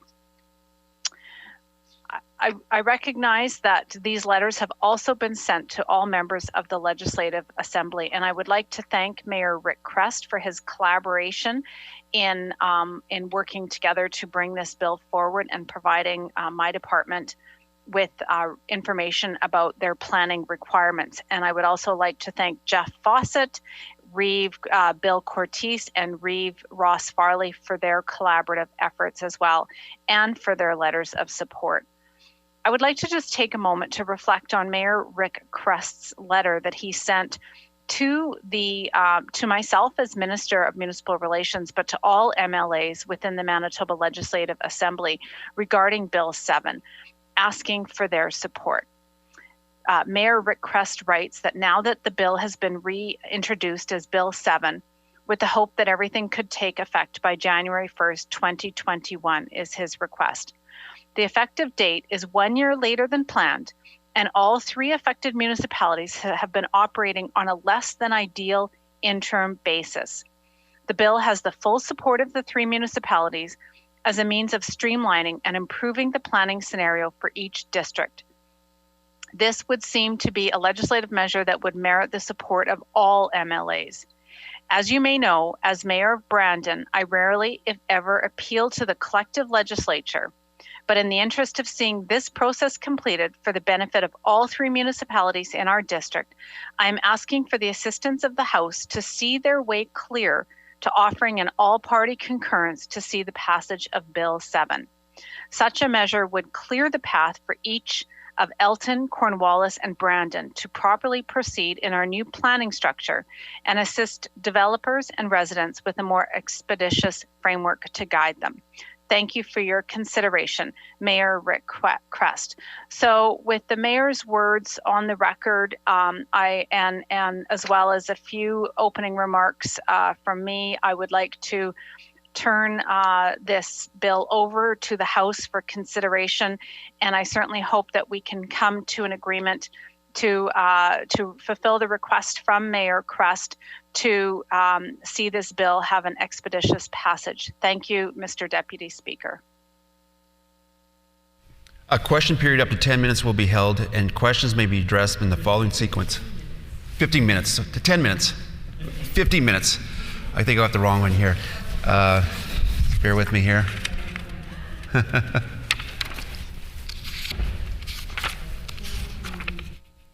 Oh yeah, here we go.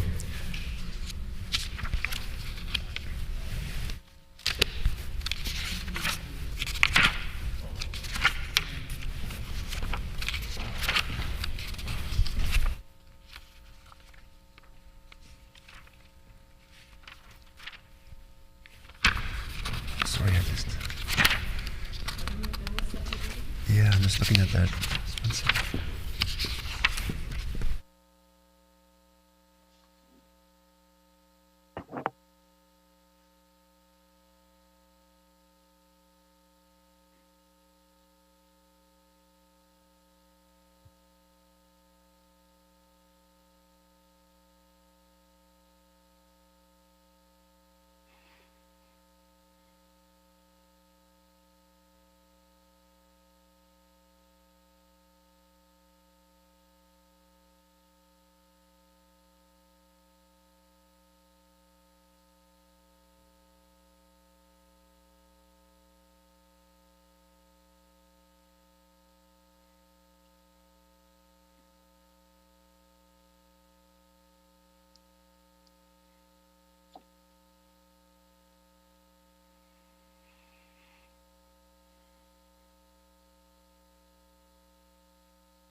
Sorry about that. Question period up to 15 minutes will be held. Questions may be addressed by the minister of any members in the following sequence.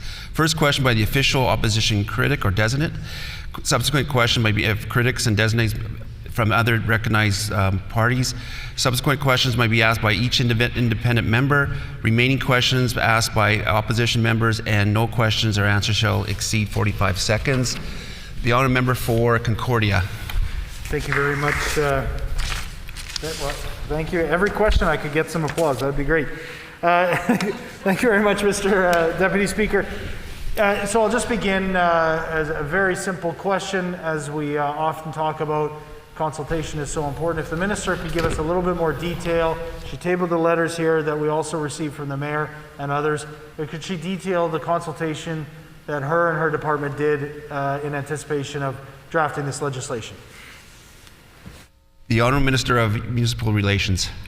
Well, thank you very much, Mr. Deputy Speaker. And the member for Concordia will recall that it was well over a year ago that I brought this bill into the legislature for first reading with the hope that it could get passed very quickly. And of course, the mayor of Brandon in his correspondence talks about the delays. And of course, he's too polite to point out those delays. So I will for him. This bill was delayed significantly because of the filibustering and other time-wasting measures employed by the member for Concordia and members of his party. And so I would ask him this year to not delay the passage of this bill any longer, and let this bill go through so that the planning can. The Honourable Minister's time is up. The Honourable Member for River Heights.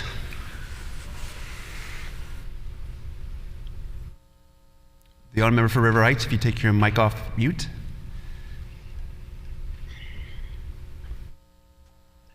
Yeah, my question to the minister is this. Will this be a precedent that may be used by other cities, Thompson, Steinbach, Borden, Winkler, Portage, Selkirk? What's your long-term view? The Honourable Minister for Municipal Relations. So the province has a strong interest in planning related to regional approaches. This is very integral to sustainable development and protecting our natural resources in the province. So we certainly do want to enhance the regional collaboration. Having said that, we know that the City of Winnipeg has a very sufficient planning department that can handle subdivision authorities, as does the City of Brandon. If a municipality were able to show the capacity within their municipality to do their planning at this level, consideration would possibly be given. The Honourable Member for Concordia. Well, the minister knows clear well that this was a bill that was brought forward last session as Bill number 6, which means that it could have moved forward at any time by this government. But of course, they didn't move it forward. It was us that have been asking to move this forward. This was not brought until the last session when it could have been introduced earlier, but here we are. So I just simply ask if she could answer the question. Consultation in this regard is very important. What was the consultation process that her and her department undertook? The Honourable Minister for Municipal Relations. So I'm always very happy to talk about the consultation that our government has done with municipalities.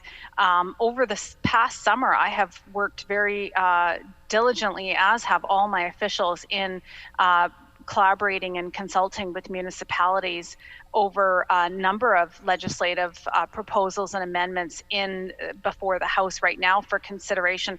And I really do want to take a moment to thank everyone in the Department of Municipal Relations for that continued outreach via Zoom and other technical measures to ensure that we do have that constant collaboration and consultation with our municipalities. The Honourable Member for Concordia. Well, the minister, of course, is referring to the other piece of legislation that is on the table here, and that's Bill 37. And in fact, there are many municipalities who are saying, why aren't you consulting with us? So what I'm trying to get a handle on here, Madam Mr. Deputy Speaker, is what was the consultation process for Bill 7? And how has it been different from the consultation process that's not happening right now for Bill 37? The Honourable Minister for Municipal Relations. So I can assure the member that my department, as well as myself and other members of our government, have been consulting with members of all of our municipal leaders, whether it be on Bill 7 or any other bill before the legislature for the House's consideration. And of course, I've appreciated the outreach that my department has done, and I've also appreciated the collaboration that we've had with these three municipal leaders regarding the bill that's before them. I know that by now the member would have received that letter from Mayor Rick Crest, as well as from the chair of the Brandon and Area Planning District, Jeff Fawcett, as well as the Reeve of Cornwallis, Bill Cortese. The Honourable Minister's time is up. The Honourable Member for Concordia. So I think what I'm hearing here, Mr. Deputy Speaker, is that the only consultation that was done was the letters that came forward from the mayor and from other elected officials. Now, what I'd like to know is what other letters has she received with regards to Bill 37? Will she table those letters? And why is she not listening to those elected officials, to those councillors, to those Reeves, to those mayors who are telling her to stop in her tracks when it comes to Bill 37, and instead, why is she moving forward on this bad legislation? The Honourable Minister of Municipal Relations.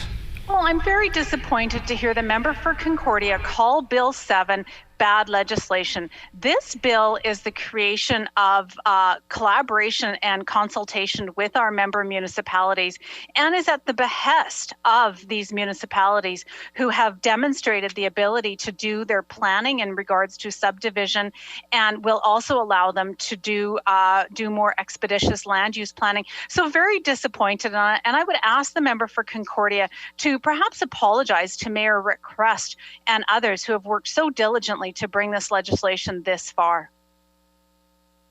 The Honourable Member for Concordia. Well, certainly municipalities across the province are disappointed with this minister and the fact that she will not listen when it comes to Bill 37. Now, when it comes to Bill 7, I've said clearly publicly that we are, of course, in support. But what I'd like to know is, what tips can we give to those municipalities? What secret sauce is it that will allow them to have their voices heard in the same way she's now listening to the members and the elected officials when it comes to Bill 7? The Honourable Minister for Municipal Relations. So the member's talking about secret sauces and all sorts of other discombobulated initiatives there, but what I can tell him is that planning is very integral to this province's future, and we know what happens when there are substantial delays in planning or improper planning. If we were to just think back a few years when the NDP were trying to push through their planning to get that bipole, $600 million extra costs of the bipole routed down the wrong side of the province. All the improper planning that went in that is demonstrative of what can happen when there's bad planning that occurs in this province. Our government is looking to reverse that trend that was set out by the NDP. The Honourable Member for Concordia. As I said, Mr. Deputy Speaker, we're simply trying to figure out why the minister won't listen to the majority of municipalities, why at the AMM convention she would not listen to the resolution and bring forward the changes that are being asked with regards to other legislation. And in this regard, I'm just simply asking, is there something different about her relationship with the elected officials in Brandon than in, say, Selkirk or, say, in other interlake communities? What exactly is it that the members for Brandon did differently than other members across this province? The Honourable Minister for Municipal Relations. Well, I can appreciate that the member for Concordia is confused. So let me just elaborate a little bit about the importance of strong land use planning. It is integral to the future of this province when it comes to sustainable development and protecting natural resources, just to name a few. That is why our government, in addition to putting in strong planning processes, we invested $100 million in a grow trust to ensure that there is good land management and protection for our natural resources use in perpetuity, as well as a $100 million conservation trust that our government established so that we could ensure the integrity of our land now and well into the future. The honourable member for River Heights.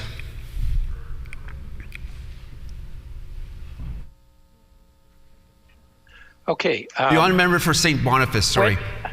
Okay, go ahead. Thank you, Minister, Deputy Speaker. Yeah, I just had a question. I know that one of the original reports, there was a Treasury report, which partly cited the experience of Andrew Marquez. Now, I know that he was subject to an audit when it came to some dealings with the city a number of years ago. I was just wondering whether, why exactly he would be a developer who's worth listening to. The Honourable Minister for Municipal Relations. So perhaps the member for St. Boniface is confused. Right now we are discussing Bill 7, and I certainly hope that the member for St. Boniface has had an opportunity to receive a copy of that bill, as well as letters of support for the passage of this bill from Mayor Rick Crest from the City of Brandon, the Chair of Brandon and Area Planning District Jeff Fawcett, the Reeve of Cornwallis, Bill Cortese, as well as the Reeve of Elton, Ross Farley. And I certainly encourage him to look at those letters, read the legislation, and I welcome any comment from him after he's had an opportunity to do so. Now we'll go to the member for River Heights. Yes, my question has to do with how this is parallel with what's happening with the capital region around the city of Winnipeg. Are the RMs around the city of Winnipeg going to be treated like the RMs around the city of Brandon? The Honourable Minister for Municipal Relations. So I just wanted to highlight for the members' awareness the difference between a planning district and a capital region. Of course, what we're looking to do is bring a capital region through the WMR for overall planning. Planning districts, in addition, apart from a capital region, they have a more hands-on role to manage land development than a proposed capital region. And so in addition to allowing municipalities to share a common development bylaw plan, planning districts can administer building permits for its members and coordinate public processes related to planning for its members. Districts can also request authority from the minister to approve the subdivision. So there's a very big difference between a capital planning region and a planning district. The Honourable Minister's time is up. Any further questions? The Honourable Member for St. Boniface, you have any more questions? Yes, I had a question about the role of Michelle Richard, who was a PC candidate last year. She's now in the planning and priorities, but in August she was a consultant, and her company says that she's just on a leave of absence. So, how long is she supposed to be working for the province before she goes back to her consultancy? The Honourable Minister for Municipal Relations. So I can appreciate that the member for St. Boniface hasn't had an opportunity to read the letters of support from the three municipal leaders, as well as from the chair of the Planning Act or the Planning District in Brandon, and of course is wanting to segue into human resources issues and talking about personnel matters, which I can assure him there's likely an avenue for inquiries as to who in human resources capacity, but certainly Bill 7 is not the avenue for that. The Honourable Member for River Heights, do you have any more questions? Any further questions? The Honourable Member for St. Boniface. I'm fine, thank you, Mr. Deputy. Okay. The Honourable Member for River Heights. Yeah, just one last question. The Brandon model that's being used is not like a capital region model. It's a completely separate model in which there's major planning to be done by the RMs right around Brandon, and they'll do that conjointly. I'm just trying to clarify exactly how this planning district will work around Brandon. The Honourable Minister for Municipal Relations. Right. Thank you very much, Mr. Deputy Speaker. And the new entity will be called the Keystone Planning District, and that will allow the two RMs to do their subdivision and other development permits in conjunction, but not exclusively with the City of Brandon, who will be its own planning district. And of course, the City of Brandon has the capacity to undertake planning for subdivision in its own municipality, whereas the other two regions would benefit from the collaboration of a planning district to provide that assistance for development. If there's any further questions, we'll go on to, basically, question period has expired, and we'll go on to debate, and the honourable member for Concordia. Thank you very much. There we go. Thank you, and thank you to my colleagues who are supportive here of the debate, and I appreciate their support here in the House. You know, I appreciate an opportunity to speak this afternoon to Bill 7, the Planning Amendment Act. As I mentioned in the question period, we intend to see this through here today, hopefully move it forward, and hopefully support those elected officials in Brandon and surrounding areas who are asking for this legislation, have been asking for this legislation for quite some time, have been ready to move on this. It's important, I think, for us as legislators here in the Manitoba Ledge to listen to those local elected officials, to hear them, and to bring forward their concerns when appropriate. And this is a good example of how we can be proactive in that, and we can listen to what they have to say and ensure that their good work that they're doing out in Brandon continues to take place. We know that this legislation allows the city of Brandon and surrounding areas to become the approving authority for subdivision of land in Brandon, and that the minister then can make regulations to enable councils of other municipalities to approve division of land within those municipalities.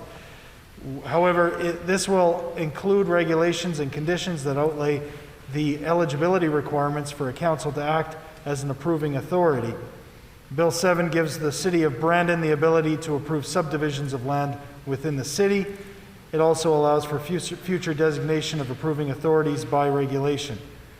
We know that Manitobans want a government that upholds virtues of consistency and transparency. So, while we of course do not oppose this designation for the City of Brandon, we know that the minister is once again giving themselves broad regulatory powers into the future. And I only mention that because there are several pieces of legislation, particularly brought forward by this Minister of Municipal Affairs, which actually take power away from local decision makers and plant it firmly in the minister's office by regulation and orders in council. And that is certainly not the path that we are hearing municipalities want us to take, but is certainly the path that this minister and this government have been and continue to take. We believe that Manitobans would be better served if government broadly consulted through legislation on subdivision, on new subdivision authorities. And there are many across the province which you could foresee going forward, which, it would be advantageous, I think, to have some oversight and some ability to advocate for and to push for. Manitobans look to their government to adequately coordinate with members across different levels of government. And this is where I believe that this legislation is, and this is what I was trying to get to in my questions, Mr. Deputy Speaker, and that is, why is it that this minister, is willing to table the letters from the mayor of Brandon, from others in Brandon and surrounding communities in support of this bill, but will not simply answer the other letters and other questions that she is getting from municipalities across the province who are worried about other legislation that she is bringing forward, and that is namely Bill 37.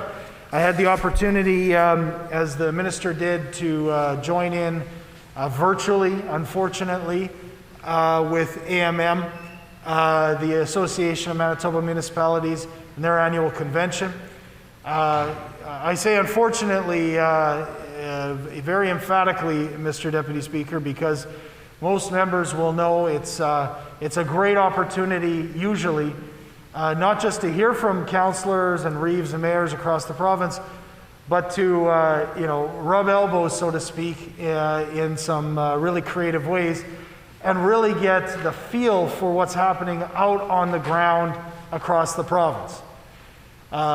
We did get a little bit of that. I had some offline conversations with some folks, some elected officials across the province. But it's that kind of, jam them all into a convention center for a few days and talk about policy and what's important in their communities. And that's where you really start seeing, I think, you get a real feel for what's happening out in the province. So we certainly missed that, but I did participate, I did listen, and I certainly heard some of the same concerns we've heard over and over again, but specifically when it comes to land use and planning, we heard a lot of concerns about Bill 37 and about the direction that this government is taking with regards to planning, with regards to the city of Winnipeg. So this is why I ask about, what exactly is different about Bill 7? Why is it that the minister is all of a sudden willing to listen to these councillors and these other elected officials and not to so many others? Why is it that she's not publicly acknowledging and endorsing the resolution that came forward specifically talking about this and the lack of consultation that has happened? She's been completely silent on that, Mr. Deputy Speaker, and I think that speaks volumes to where this government's real motives and real motivations are at. I also heard at the AMM, at the convention, I did listen to the Premier, and I listened to his speech that he always gives to municipalities, always has an opportunity to speak, and I was able to listen again this year to parse out some of the stuff that he was talking about. And I won't go too much into it because I really don't think there was much there that gives any comfort to municipalities. But what I heard him say, and what I've heard him say before, is an acknowledgement of the importance of local elected officials. The people with their boots on the ground, where, their ear closest to the street, so to speak, Mr. Deputy Speaker. And I'm glad he's getting on board with this message because it's something we've been screaming and shouting as an NDP party and as a caucus about how we can only do so much in this place. Our responsibility is to support and amplify the work that's being done at the local level. And it's also our job to listen to what municipalities are telling us, how we can work with them to best accomplish the goals of all Manitobans. That's the work that we've been doing, and apparently the Premier is now on board with that. So where the disconnect is now between him and his minister, I don't know. I don't know why she won't take the same formula that she's, taken here, at least tabled the letters. I would love to know what the consultation process was, and I know it's like beating a dead horse here, Mr. Deputy Speaker, but why won't she tell the House what exactly was the consultation process? Maybe she went to Brandon and sat down with the elected officials there. Maybe the mayor of Brandon has her personal cell phone number. I don't know. Whatever it is, I'm not begrudging them for doing what they did to get this issue finally moving forward. I'm simply saying, why is it that other municipalities are getting stonewalled, no pun intended, at every turn? And why are they not being listened to? And it's not like this is, an emerging issue. As the minister said, we were perfectly happy to move forward on the previous Bill 6, which is now this Bill 7. We encouraged the government to bring it forward, and we encouraged them to pass it here in the spring session. But did they do that? No, they prorogued the House and they threw out all their legislation rather than actually moving forward on it. So we were happy to move forward on 6. When it comes to Bill 37, however, she's right. We did filibuster, and we did filibuster to stop pieces of legislation just like that. And it was effective because what it allowed the Manitoba municipalities, the association, and individual municipalities themselves to do was to get together at their June district meetings. Over and over again, I heard from municipalities, not just within the capital planning region, but also across the province, surprisingly. We heard from industry who said, whoa, this is not going to work as it's being brought forward here as this bill. So if we wouldn't have stopped legislation like that, it would have been this government under the cloud of a pandemic while nobody's watching that they would have rammed through bad legislation like that. So that's right, we did stop legislation that didn't listen to municipalities. And we said clearly that bills like Bill 7, where they're listening to local authorities, where they're sitting down and actually getting input from them. They're asking, how can this work? And again, why can't we find out what this process is? How did her department ascertain what the best structure for this would be? And I'd love to know that, because I think that there is some good work that's being done there if we're listening to municipalities as closely as the minister claims we are in Bill 7. So if we're listening to municipalities in that way, why can't we listen to them when it comes to other issues? And that's been the failing of this government. And we're happy to point that out, Mr. Deputy Speaker. I will note that the minister was reluctant to bring forward Bill 37. I don't think she wanted to let folks know exactly what was in that bill, with good reason, because she knew that there would be continued opposition to that. And I think that's important to recognize that, if this minister isn't willing to stand behind this legislation, be proud of it, be willing to explain it, it's hard to imagine how local officials who are seeing their autonomy taken away, how they could be supportive of it. And I can tell you, Mr. Deputy Speaker, if they're not happy with it, if they're not supportive of it, we are not supportive of it, because we listen to municipalities here in this province. So I do know that I've already taken a lot of time here. There are many members who want to speak to this with good reason, because there is a lot to talk about supporting municipalities in this province. So I will simply leave it at that. I do hope that this moves forward, that we can hear from, maybe we'll get some insight from the mayor and from others who have tabled these documents, who have brought forward these letters. I would love to know, what is it that they did that we can replicate elsewhere? Because if we are listening to their voices so clearly here in this legislature today, why can't we have others from across the province have the same respect given to them by this minister or by this premier? Thank you very much, Mr. Deputy Speaker. The honourable member for McPhillips. Yeah, good afternoon, Mr. Deputy Speaker. And as always, it is a pleasure to rise virtually in the chamber and share some comments on the legislative business that we are processing and dealing with this afternoon.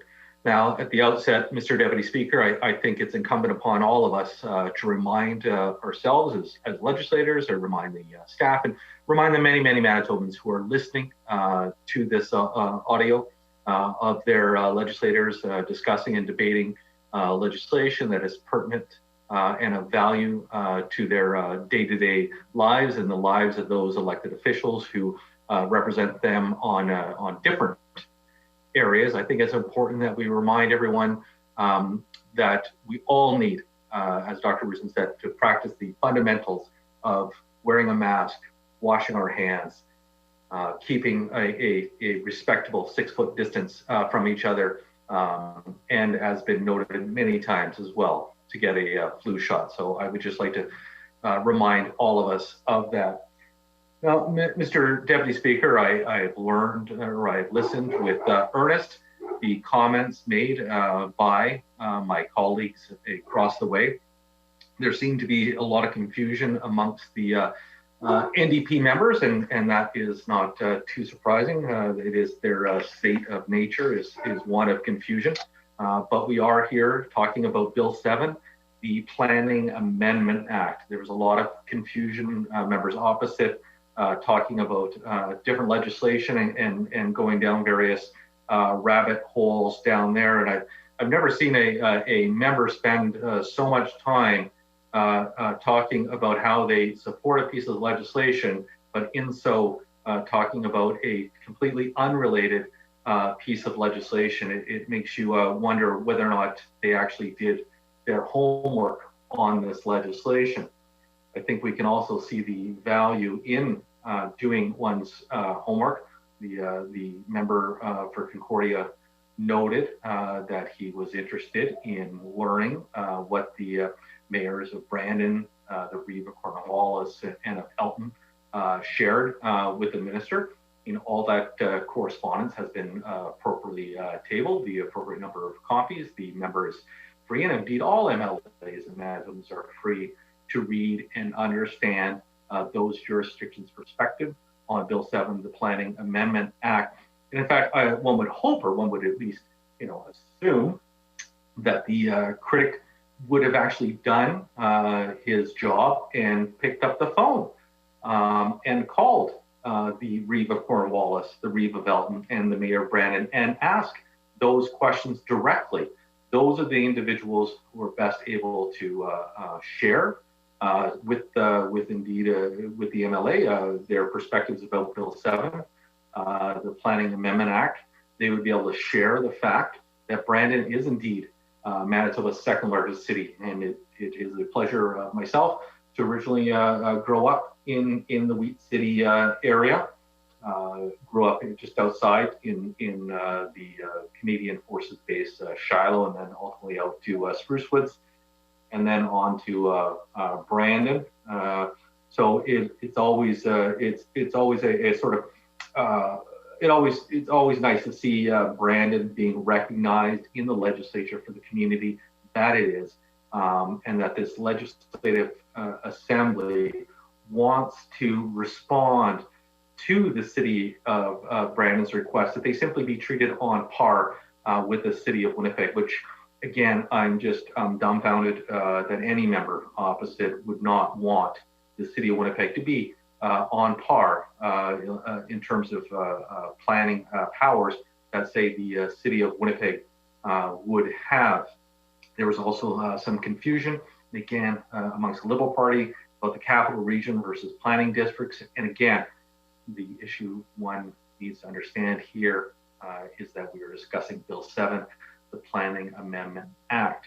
It is important that all members and all of us as elected officials during these times of pandemic and regardless of the backdrop, that we are all doing our best to ensure that we are up to speed and focused on the legislation that is before us, that we need to share our views on. So when one stands up and asks questions about capital region legislation, which is completely unrelated, or starts talking about legislation that isn't under discussion, I think it just shows those various constituents the value or the lack of value members opposite have in terms of their role as legislators, and more importantly, their role to do their own due diligence to make sure that they, as legislators, understand what is going on. Now, I listened with interest, and again, I thought it was always amusing the NDP party talking about how our job is to support local governments, and I agree. I think we all need to do what we can to work with all levels of government, whether it be the federal government, other provincial governments, or municipal governments.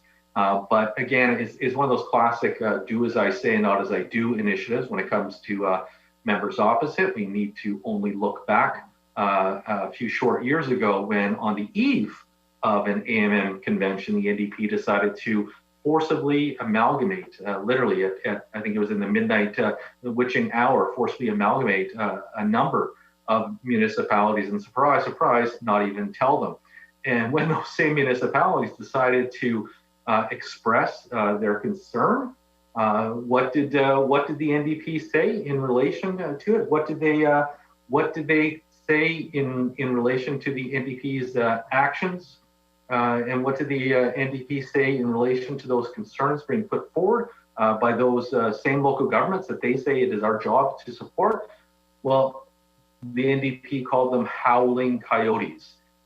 So it does make one suspicious as to the value of the comments that the NDP are putting forward on the record today in terms of Bill 7, the Planning Amendment Act. But I will give all members the benefit of the doubt. Members opposite indicate that they are indeed supportive of this legislation. They are supportive of giving the city of Brandon, and again, at the city of Brandon's request. This is not just a request of government. This is a request of the elected officials in Brandon, the mayor, their councillors. This is a request by the government of Elton. This is a request by the government of Cornwallis. And again, if we can't have those discussions in an honest, open manner, and yes, absolutely, there will always be agreements with other levels of government, and that is just a reality of the world that we live in. But we need to approach those differences in a respectful manner where we can have this kind of debate and conversation and ensure that we are doing our best to meet their needs. And when as the previous administration did, simply referring to municipalities and as howling coyotes, does little of that. I also noted that the minister, the member opposite, when talking about their own consultation with municipal officials and offline conversations, didn't name any officials or municipal councillors that they met with. And one has to wonder if one of those officials wasn't the former Minister of Conservation, Tom Vashnikov, who as a councillor has been very vocal on the record as to the embarrassment that the NDP government was when he had the unfortunate situation of being a member, but more importantly, how the NDP party has completely given up on any communities outside of the city of Winnipeg. And I think member opposites, their comments only add to that belief, and that belief of their former colleague, the former NDP MLA Tom Vashnikov, because again, they say on one hand that they support Bill 7, yet they spend their entire time talking about unrelated legislation. They have the opportunity today to stand in their seats, to make their comments known, to share their views, and to make the other elected officials that also represent constituents in this province that they have their back, and that they will respond to this request, that they will ensure passage of Bill 7, the Planning Amendment Act, that we will not engage in petty, childish name calling like howling coyotes and such, and that we will indeed treat them as they should be treated, as a mature and valued partner when dealing with whether it is land planning, whether it is dealing with infrastructure, and whether it is dealing with the pandemic, the COVID-19 pandemic that we are all currently dealing with. So on those very, very few comments, I tried to keep it very succinct, Mr. Deputy Speaker, and as always, I appreciate your guidance here in the legislature today as we debate this legislation, Mr. Deputy Speaker, and I look forward to hearing the comments from other elected officials so that we can all say to those communities of Brandon, Cornwallis, and Elton that we heard you, we're listening to you, and more importantly, we are going to act in a responsible, mature manner and pass Bill 7. And with those brief comments, Mr. Deputy Speaker, I thank you for your time.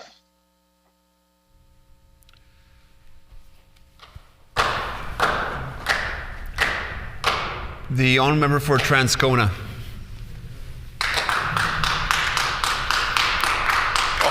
Thank you, Mr. Deputy Speaker, for allowing me to put a few words on the record on Bill number 7 and the establishment of the planning district work around the city of Brandon.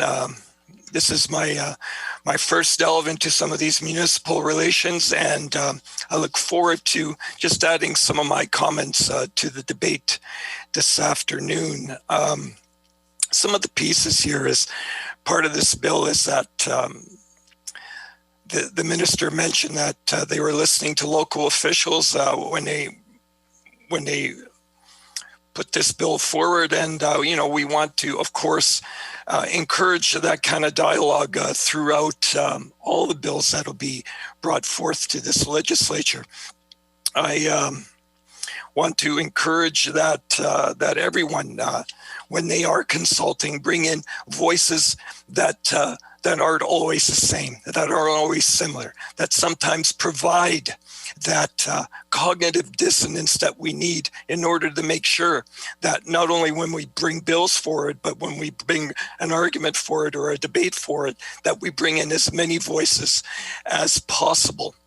And some of those voices that the minister quoted earlier when she was talking about the bill also have concerns about other bills, right? Specifically, Bill 37.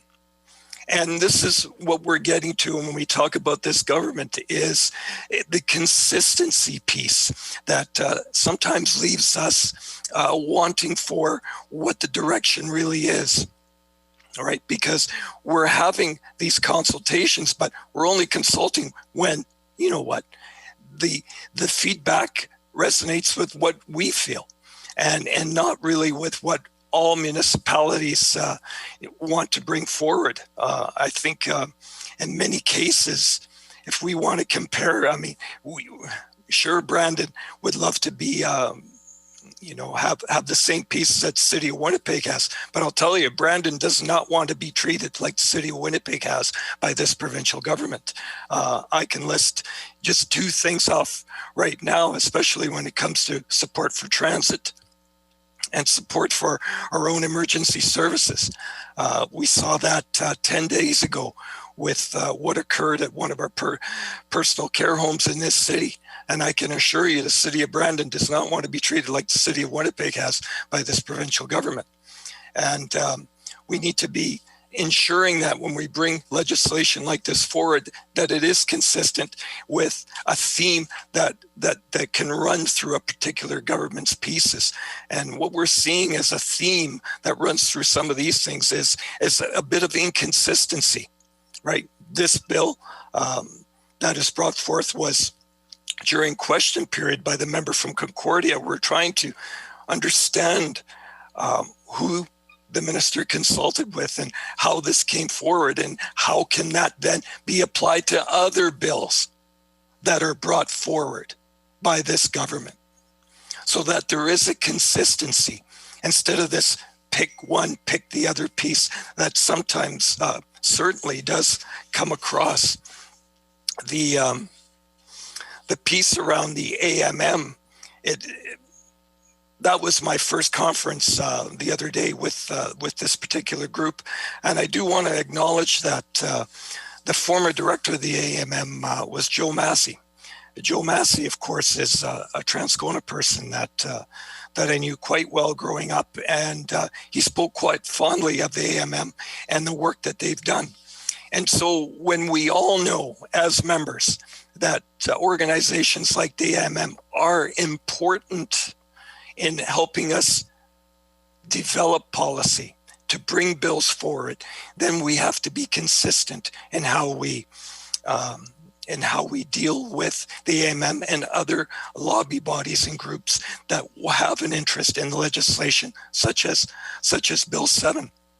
I will say that just like the member from Concordia, we will support this bill, but want to know what was it about this bill that can't be applied to other ones that this government brings forward. And so that, we can have a bit of a common approach when it comes to some of these pieces that help cities develop their planning areas even further. Some of the other things that I'd like to put on the record is, I know that COVID-19 has provided a lot of challenges for us as we move forward. And, and we listen closely to what this government says about COVID-19 and what this premier says about COVID-19 and the challenges.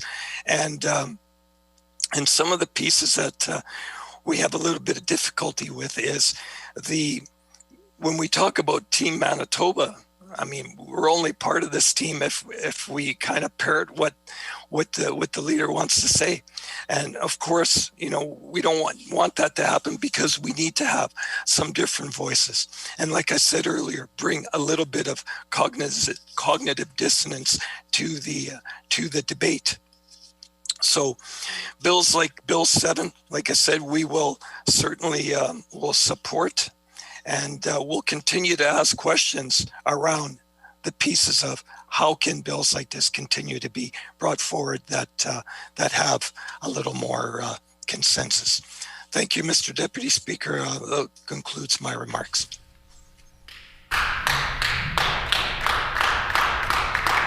The honourable member for River Heights.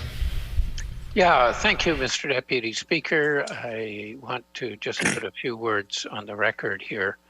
I want to, first of all, congratulate the 3 municipalities and the local planning district for all working together to build the ideas which went into this legislation.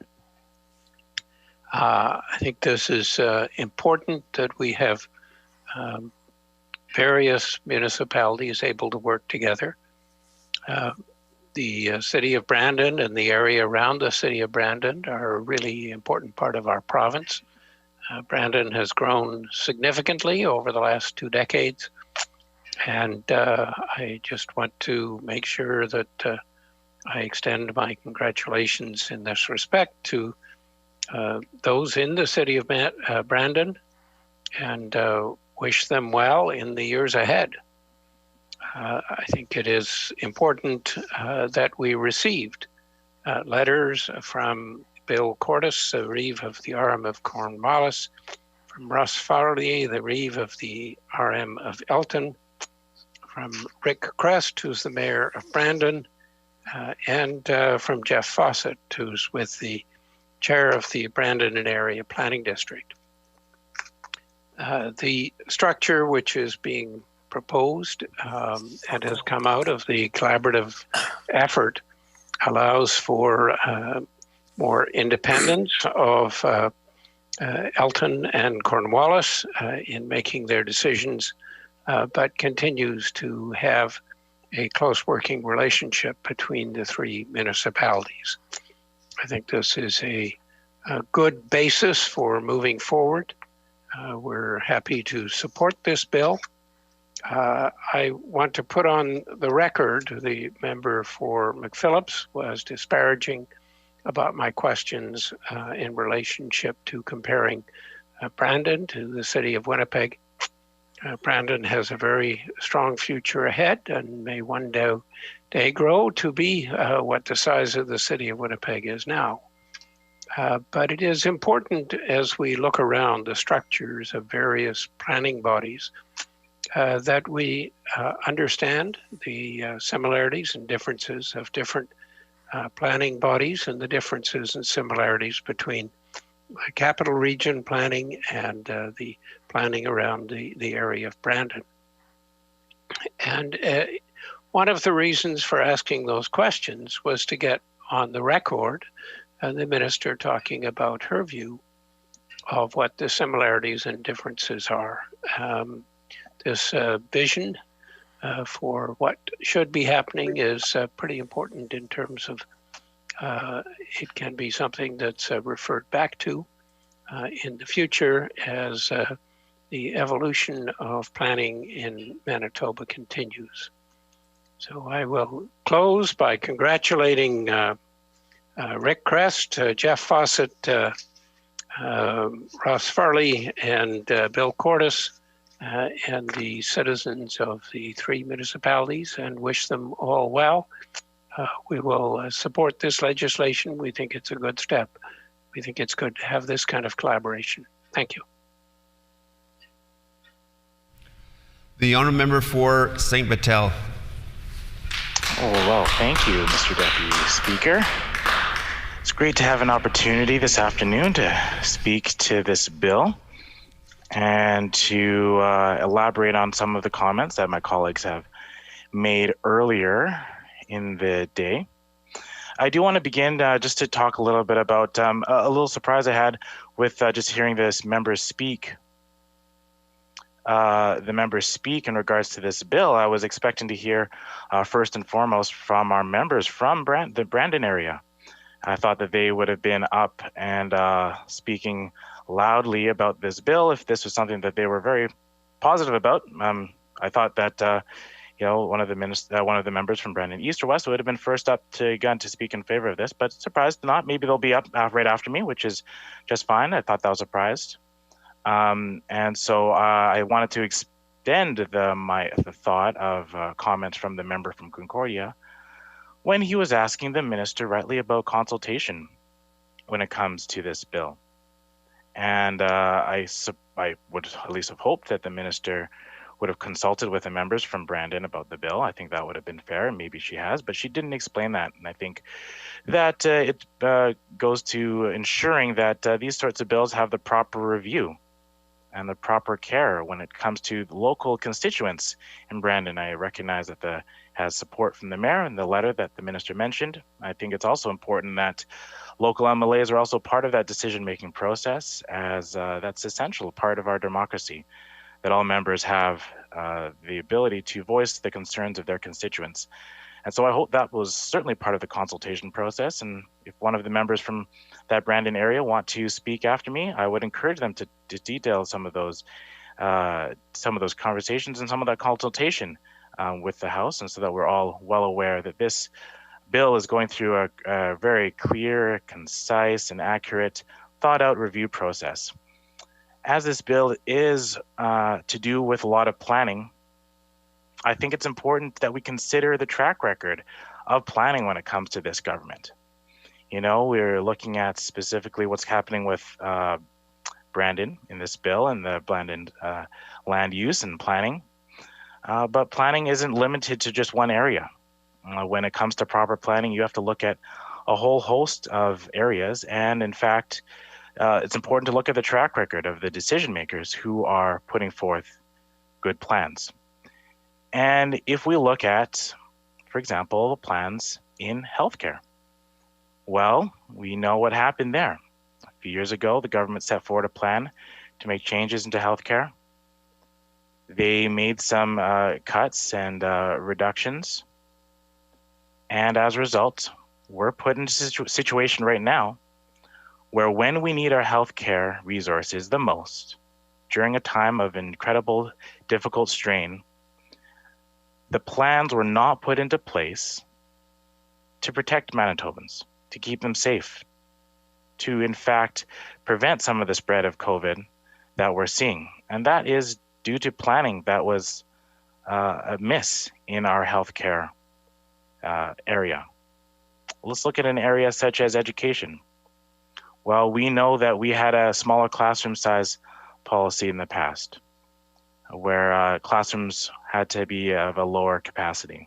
And that was removed because of the plans of this conservative government. Well, let's fast forward to this year, when it is essential that we have smaller classroom sizes for our kids to make them sure that they're safe in schools. Where was the planning? Where was the planning a year ago when we called for it during the election to have smaller classroom sizes, or 2 years before that? Where was the planning even this year to have a forethought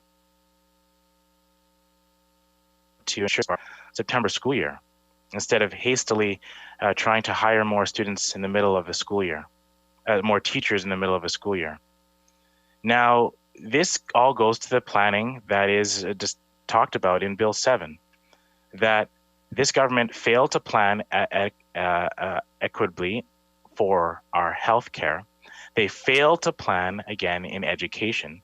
And today we're in as a result, we're in the mess where we have not enough teachers to support our students. The government's hastily trying to hire more. We're in a situation where we don't have enough nurses or healthcare aides, where because the government didn't plan to ensure that there were enough to meet all of our needs.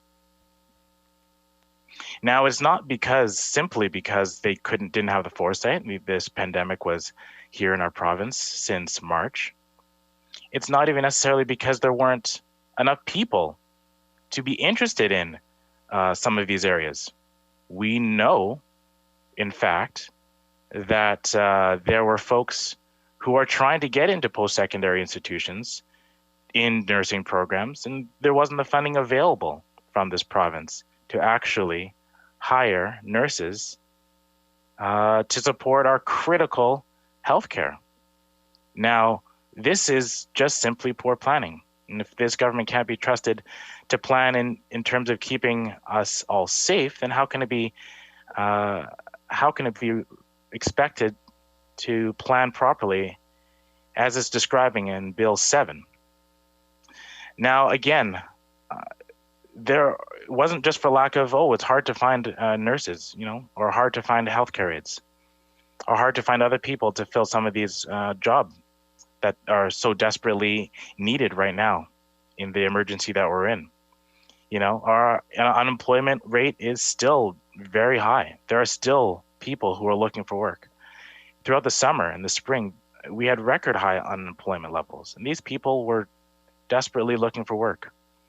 And this would have been a perfect opportunity, an absolutely golden chance for the government to say, hey, we've got a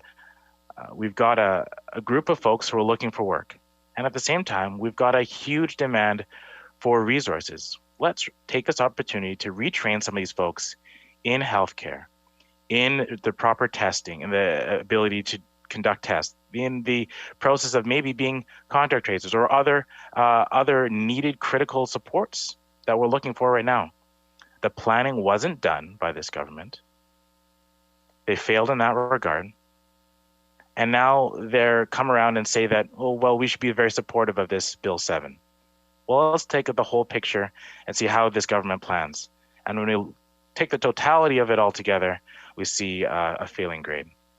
And so that makes me really apprehensive about this bill, although we recognize the letters that were received from the municipality and the city of Brandon and the mayor, and we recognize that it's very important. It also brings me a certain level of apprehension because of the track record of this Conservative government. So I just wanted to make that quite clear for the members listening today. I also wanted to just touch on an important aspect when it comes to land use planning and the idea of allowing the municipality to go and plan for their suburbs. And it's a very, the idea of it is very positive to allow and give them the freedom to go ahead and to have their own autonomy. And I think a lot of members have highlighted the questions and concerns around what other municipalities, whether they'd have that same ability or how it would differ from this bill versus on other municipalities. And I did want to also bring up another aspect of that, is that once they're allowed to, this bill passes and they're allowed to have some autonomy when it comes to this bill, well, is the province going to be able to give them the financial resources to do some of the development that they may be seeking to do? You may allow Brandon to make a decision on a new suburb or use a certain land in a certain way. But if the province isn't actually able to fund them or provide financial resources for them to actually develop a project, then it's almost no good. It's important to both have a plan, but also fund and resource that plan in order for it to be actually executed. And so this might be another way, and I'm very worried about that. This is another way for the government to say, go ahead and do what you want to do, and not actually provide them the necessary resources to actually accomplish it. What's the point in having a plan if you don't have the ability to execute it? And I'm very concerned about this. And we look at industries and that we would hope would, be attracted to an area like Brandon, and businesses that would want to go and set up large shops there and employ many of the citizens in Brandon. And they're looking for certainty. They're looking for plans to be in place and to know what sort of government support they're going to be getting, or whether they'll have resources that will be available for them and the staff that they'd be looking to hire. Now, when businesses are looking for this type of certainty, it's essential, and the one that I've spoken to have mentioned some very key and important attributes that they'd be looking at in settling in a new development. If they're looking to build in an area like Brandon, build a business in an area like Brandon, they'd be looking at things like ensuring that they have a well-educated, available labor force. Well, how do you get a well-educated labor force? You get that from having fully funded post-secondary institutions. And again, the government has shown that they've made cuts in that in recent years. So they clearly aren't supportive that way. Another way the industry is making their decision is when they know that the staff that they want to hire have resources like quality schools for their kids. Well, we've seen cuts to public education from this government. I know employers are worried that their staff would have adequate childcare for their staff children to go to while they're working. Again, we've seen reductions in funding for adequate childcare. And these are all bits and pieces that this government has cut away from our system and is actually making it more difficult for places like Brandon to attract new and larger industries to come and set up shop there. These are all little ways that the government has shown a track record of not doing proper planning, of not having the ability to have the thought process ahead of time, and show that they are willing to take a long-term approach on how we can have a successful province. A region like Brandon is looking at the province of Manitoba, the government, to provide adequate resources so that they can thrive, grow, especially coming out of our economic downturn as a result of COVID-19. And I think it is essential that when we come forward with bills like Bill 7, that we not only put forward a plan or ability to have the municipality plan, but we make sure that they have the resources to do that. That B, we're actually providing them with base support in terms of quality education, childcare, post-secondary support to make sure that when they're looking at doing these plans, they will fundamentally be assured of the basics so that they can then go on and say, we will now attract a certain suburb or a certain developer or a certain business to come and use this land and develop it and actually make positive benefits in our community. But if these basic fundamentals are lacking, as this government has had a track record of displaying, unfortunately, the plans may all be for naught. And so I'll conclude my remarks and pass it on, allow other members to speak to this bill, but to say that, we are supportive of the ideas of Bill 7, with reservation that it could be made better, and that there's a lot that this government could be doing more to support folks, not just in Brandon, but in rural municipalities right across our province, to ensure that they have the right support, the proper support that they need where they are. Thank you.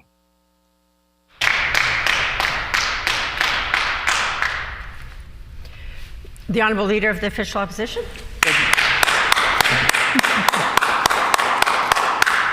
Thank you kindly, Madam Speaker.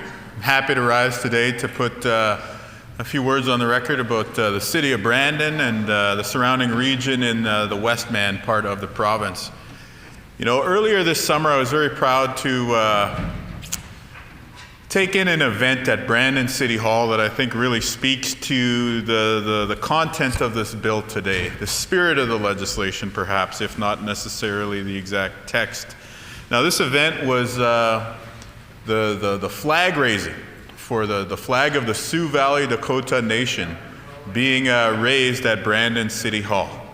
And it was, I guess, the third in a series of flag raisings that the Brandon Mayor and Council and their Indigenous Advisory Group have carried out over the past few years. Started with raising the Métis flag, I believe, and then the Treaty 2 flag. And then this summer, during the pandemic, and actually shortly before those restrictions were added to the Prairie Mountain Health Region, there was a gathering of people from Sioux Valley, people from Brandon, people from some of the surrounding communities coming together to raise that Sioux Valley Dakota Nation flag outside of Brandon City Hall. And it was a very nice moment because we had Mayor Rick Crest there, the Council of Brandon, we had Chief Jennifer Bone there from Sioux Valley, as well as her council colleagues from that First Nation, which has many, many, many citizens both in Brandon and in their home reserve nearby. And then many community members, you know, police officers, people from local businesses, etc., coming out to show their support.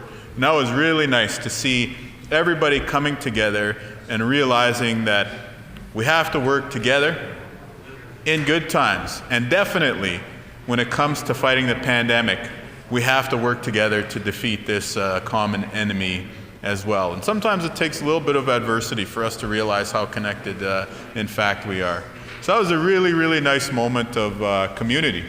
And I just wanted to share that because to me, it showed how the people of Brandon, the elected officials, the people in the surrounding regions know that their futures are all inextricably connected and how their destinies are intertwined with one another. And so that was a really, really nice opportunity for us to come together and celebrate that moment. And so I was very happy and very honored to be invited to participate in that event, as well as my colleagues from Brandon who were there as well. Now, the other big thing I think that we noticed when we talk about the city of Brandon is, you know, the city's growing. There's a lot of activity there, a lot of economic activity, a lot of cultural activity as well, great museums, folk festival in normal times and things like that. A lot of good schools there. And so, of course, we support that. And insofar as this bill may help to facilitate, you know, Brandon to continue thriving and to continue growing, welcoming newcomers, both, you know, newcomers from perhaps other countries and newcomers maybe just from other parts of the province who are going there for school or for healthcare or for shopping, then we want to support that as well. And, you know, one of the fast-growing areas, and an area that I imagine will probably be you know, considered as part of this is Southside Brandon. You know, a lot of many you know, young families setting up shop there. You know, even you know, I guess grandparents too. That was one of the highlights of the election campaign last year, was getting a chance to go door to door in that neighborhood, some of those newer neighborhoods on the south side of Brandon, and to get to know people and just to see how the community is growing and flourishing. Now, I know there's been a challenge there on the south side of Brandon getting that school built, and you know, the government sort of dropped the ball a few times with that. First with trying to put through this triple P process, and then hiring a contractor who flaked out on them. But hopefully, sooner rather than later, we'll actually see that new school in Brandon, because we know that Brandon, as with many communities right across the province, if we want people to live there, we want people to set down roots, we want people to flourish, then we need those good public services as well. And that is related to this bill, just like my colleague from St. Vital, who I might add, I believe has family who lives in Southside Brandon. Hopefully I'm not, you know, telling any tales out of school there that he didn't want me to share, but he's got, you know, some Brandon family as well. But that's the point that our colleague from St. Vital was making. In order for a community to survive, you know, planning is an important part of it, municipal leadership, respecting the rights of locally elected municipal leaders, very important. But then also, you need those public services. You need the schools, like a new school in Southside Brandon. You need good quality healthcare. You need, you know, a thriving economy. And you need all those things to come together. And of course, you need those things to be able to do on the weekends as well, that make life all the more enjoyable. And so, you know, whether that means taking in Clear Lake or, you know, some of the cultural scene or, you know, traveling around Westman, then that's pretty awesome too. I also want to acknowledge since we're talking about Brandon and region today, that we've seen that Brandon is very resilient, and we've seen that the surrounding communities are very resilient, and that's been on display this year for sure. You know, we saw there was that big storm during the summertime. That was actually at City Hall on that occasion too. You know, speaking with, I guess, some of the local leadership about the impacts of that big storm, and also just talking to people who are coming in and out of City Hall to pick up these Red Cross cleanup kits that they were distributing there. It's basically just like a big plastic bucket full of, you know, cleaning supplies and other things, because so many people had flooded basements, and, you know, people were dealing with property damage and stuff like that. And Red Cross and the city of Brandon, I guess, were distributing that to people. And so many people just coming in and out, and you saw the resilience there. You know, people banded together at that time. You know, heard about people going door to door to help spread the word and warn people about what was taking place. And unfortunately, we heard that there was many other communities in the surrounding region who were impacted as well, like Rivers. And so, for sure, want to acknowledge them and the impact that they endured at that time. But of course, we know that Brandon's also resilient because they had to deal with the second wave, maybe earlier than some other regions in the province. We were all very concerned about the outbreaks at the Maple Leaf plant and some of the community spread that was taking place. But we did see something that I think is very inspirational. We saw the people of Brandon, we saw the people of the Westman gathering together, listening to Dr. Roussen's advice, and flattening that curve, bending that curve, and making sure that the community spread in their region actually slowed down. And so hopefully we can all repeat that at a province-wide level now that we're confronted with the second wave having spread across Winnipeg and Southern Health in the north and so many other regions. But I did just want to acknowledge that, you know, Brandonites and other folks in nearby communities, they did something special this summer.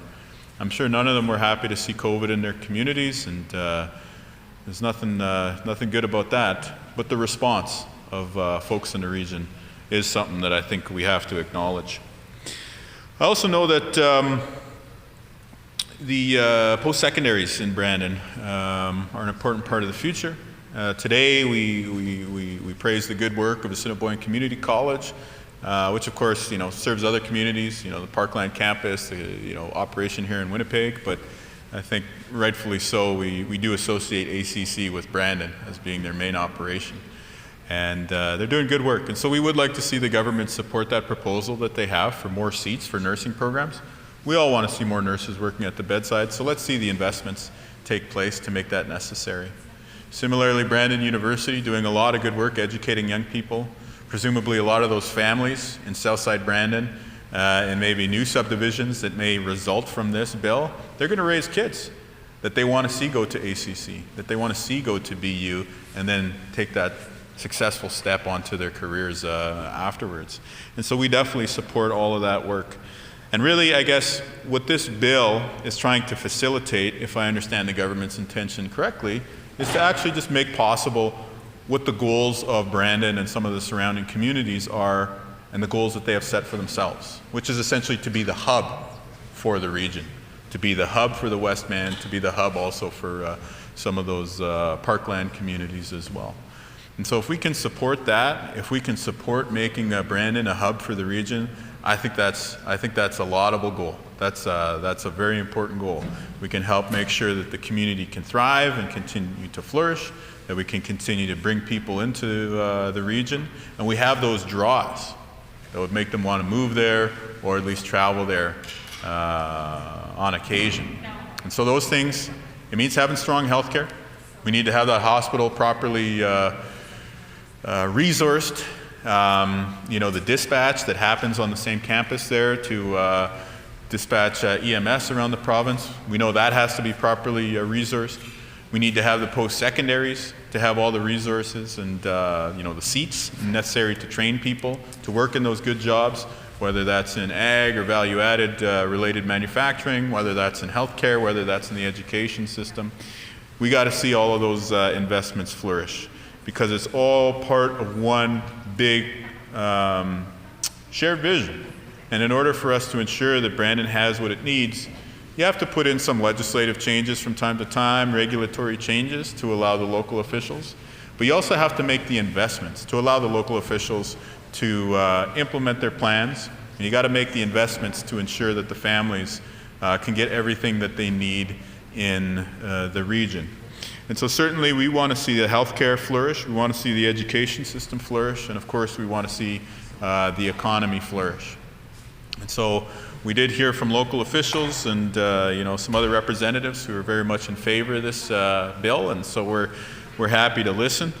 But at the same time, I just returned to that initial anecdote that I spoke about off the top, which is, we had that gathering there this summer, and I know some of my colleagues were there as well, and we saw people from many different walks of life, many different professions, all coming together right there in that symbolic center of the city of Brandon, City Hall.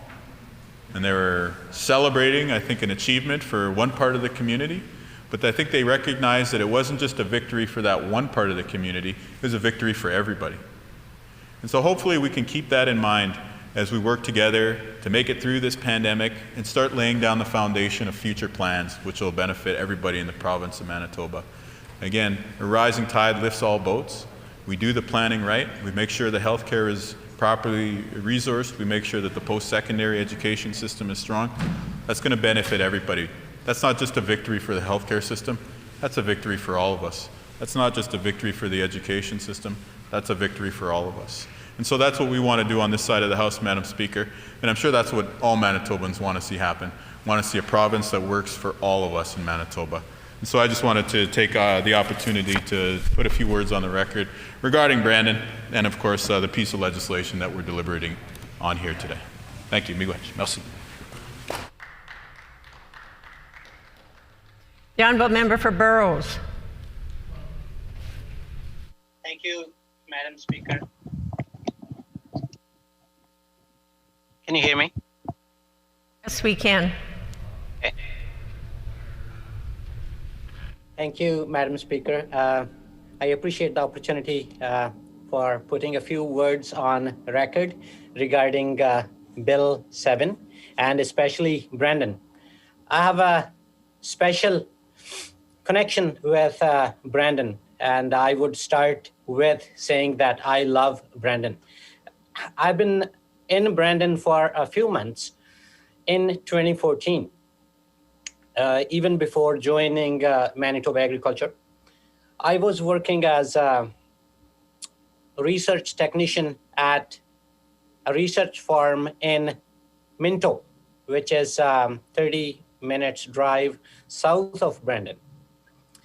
And I got a chance to drive around Brandon, work around Brandon, and interact with the communities in the city itself. And I was very much impressed by the people of that town. It's a great community. I spent just under 5 months living in that town. And during that period, I developed good connections with people. I would want to say that Manitobans, we are friendly, but Brandonites, they are even more friendly. My son learned his soccer first time in his life in Brandon, and I got a chance to visit some towns around Brandon, taking him to his games. And while I was there was a storm, there were floods, and I have seen community members helping each other. I was so much thankful to my neighbors when a big tree fell in the backyard of my home. And there were 10 people helping me with their chainsaws. So that's Brandon. I have regularly attended Ag Days in Brandon. Many times I have visited Manitoba 4-H Council. They're doing a great job. So today, I got this opportunity to talk about Bill 7 and Brandon. I'm thankful. And I want to say this, that I have listened to the debate so far, and I have listened to good contribution of ideas actually, by so many members from both sides of the chamber. I would like to say to one of the PC members who just said NDP party, we are NDP, and D is Democratic. I want to underline and bold, D is Democratic. So PC members, they have very few ideas to support this bill. So they would choose to talk about how the opposition critic should research this matter. Instead of saying good things about their bill, they're talking about us. We're happy they're talking about us, but I expect them to talk more about the bill they put forward. So when we talk about Bill 7, the Planning Amendment Act, I think before amendment to a plan, you have to have a plan. And this government has no plan. We have seen their cuts in education. We have seen their cuts on health. We have seen the way they handled COVID-19 pandemic, especially second wave. So they have to have a plan first and then start amending the plans. I am not against Bill 7. Bill 7 is the bill that me and my colleagues on this side of the house, we support it. But through this opportunity, I want to remind Manitobans and all those who are listening right now that this is the government that on one hand will talk about decentralizing things, but on the other side, they would centralize very important things. They would undermine the powers of the municipalities. They would undermine Public Utility Board and would strengthen the office of the Premier to just raise your hydro bills with a stroke of a pen. When they bring BITSA bill, we stood against it. They would talk about centralizing the powers of education minister and undermine the school divisions. So I want to remind this government that they are self-contradictory at many points when they bring such legislations. It's good that this bill, it empowers the local governments to decide on various things.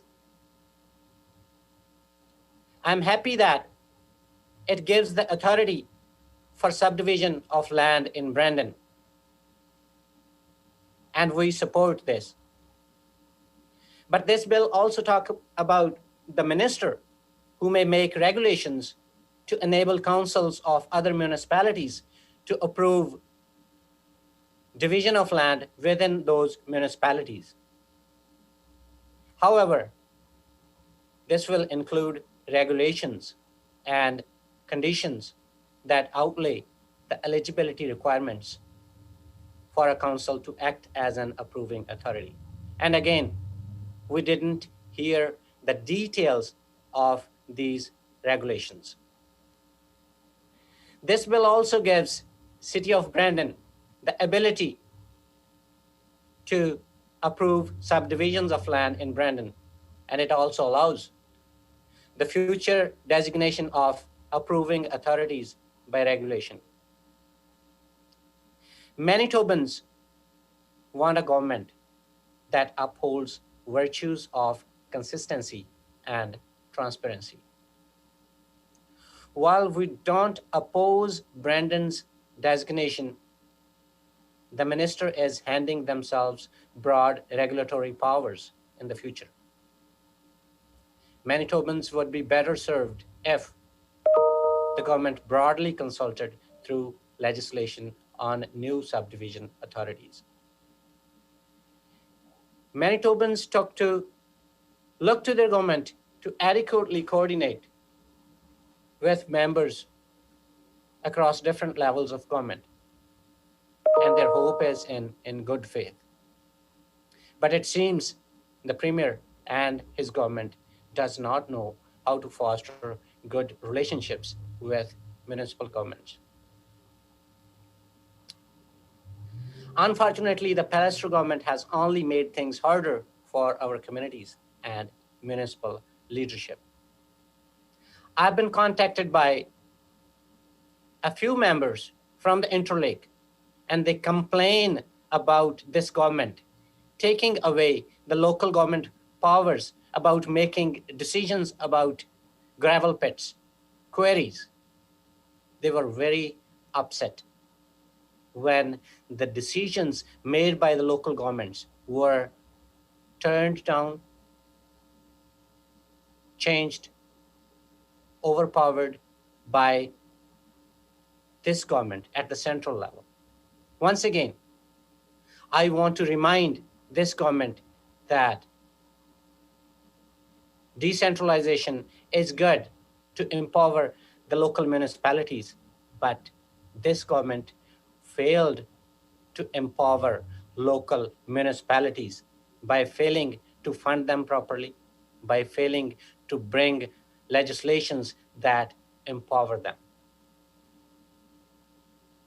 So in conclusion, I just want to say that we support this bill, but we wanted to mention these few ideas, share these few ideas that this government should have thought about or included when they drafted this bill.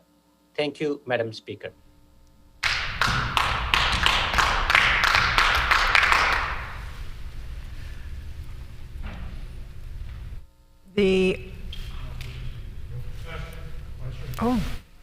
Is the House ready for the question?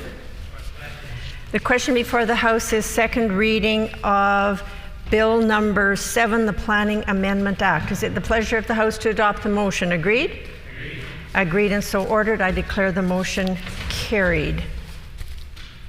The Honourable Acting Government House Leader. Madam Speaker, on House business, I would like to announce, in addition to the bill previously referred, that Bill 7, the Planning Amendment Act, will also be considered at the November 26, 2020 meeting of the Standing Committee on Social and Economic Development. It has been announced that in addition to the bill previously referred, that Bill number 7, the Planning Amendment Act, will also be considered at the November 26, 2020 meeting of the Standing Committee on Social and Economic Development. The Honourable Acting Government House Leader. Madam Speaker, would you please canvass the House to see if it's the will to call at 5 p.m. Is it the will of the House to call at 5 o'clock? Agreed and so ordered. The hour being 5 p.m., this House will adjourn and stands adjourned until 1:30 p.m. tomorrow.